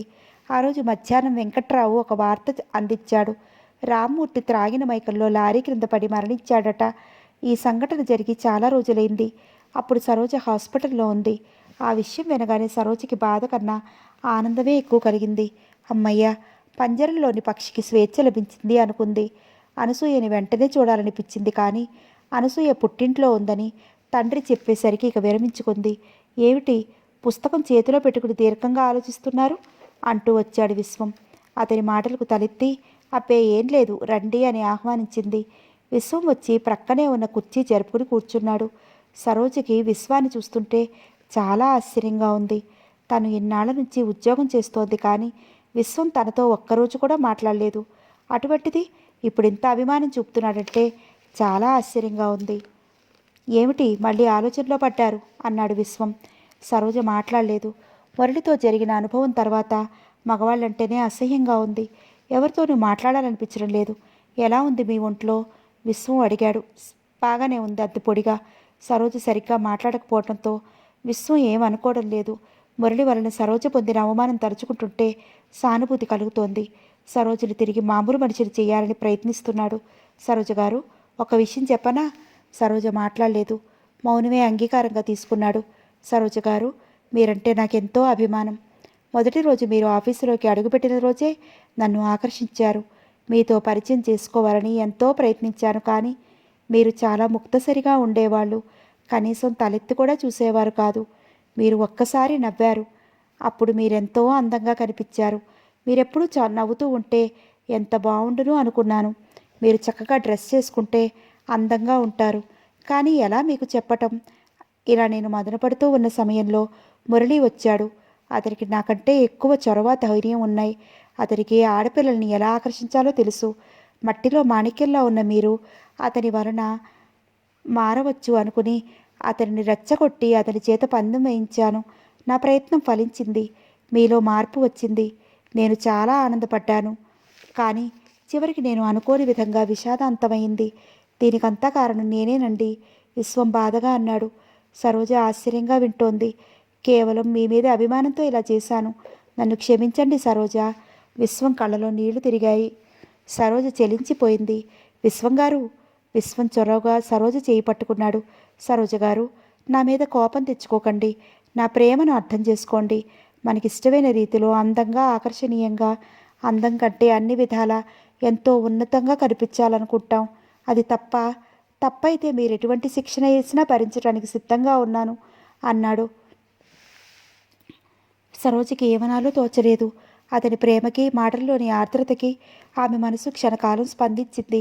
సరోజ, మాట్లాడండి. విశ్వం ఆమె ముఖంలోకి ఆత్రంగా చూస్తున్నాడు. విశ్వం గారు, నా పరిస్థితి మీకు తెలుసు. జీవితంలో ఘోరంగా ఓడిపోయాను. నా మనసు ముక్కలయ్యింది. ఈ ప్రేమలు, అభిమానాల మీద నమ్మకం చచ్చిపోయింది. భవిష్యత్తును గురించి ఎన్ని కలలు కన్నానో మీకు తెలియదు. అన్నీ. సరోజ కళ్ళల్లో నీళ్లు తిరిగాయి. దుఃఖంతో గొంతు పూడుకుపోయింది. విశ్వం చప్పున ముందుకి వంగి సరోజ చెంపల మీద జారుతున్న కన్నీటిని తుడిచాడు. సరోజ, అలా బాధపడకండి. మీరంటే నాకు ప్రాణం. మీ కలలన్నీ నేను నిజం చేస్తాను దృఢంగా అన్నాడు. కానీ విశ్వం గారు, ఇప్పుడు నేనేం చెప్పలేనండి. ముందు షాకు రుచి నేను కోరుకోవాలి. నాకు టైం కావాలండి అంది ఎటో చూస్తూ. విశ్వం హాయిగా నవ్వాడు. అమ్మయ్య, కాదని చెప్పేస్తారేమోనని హడిలిపోయాను. సరోజ, మీ ఇష్టం. మీకు కావలసినంత టైం తీసుకోండి.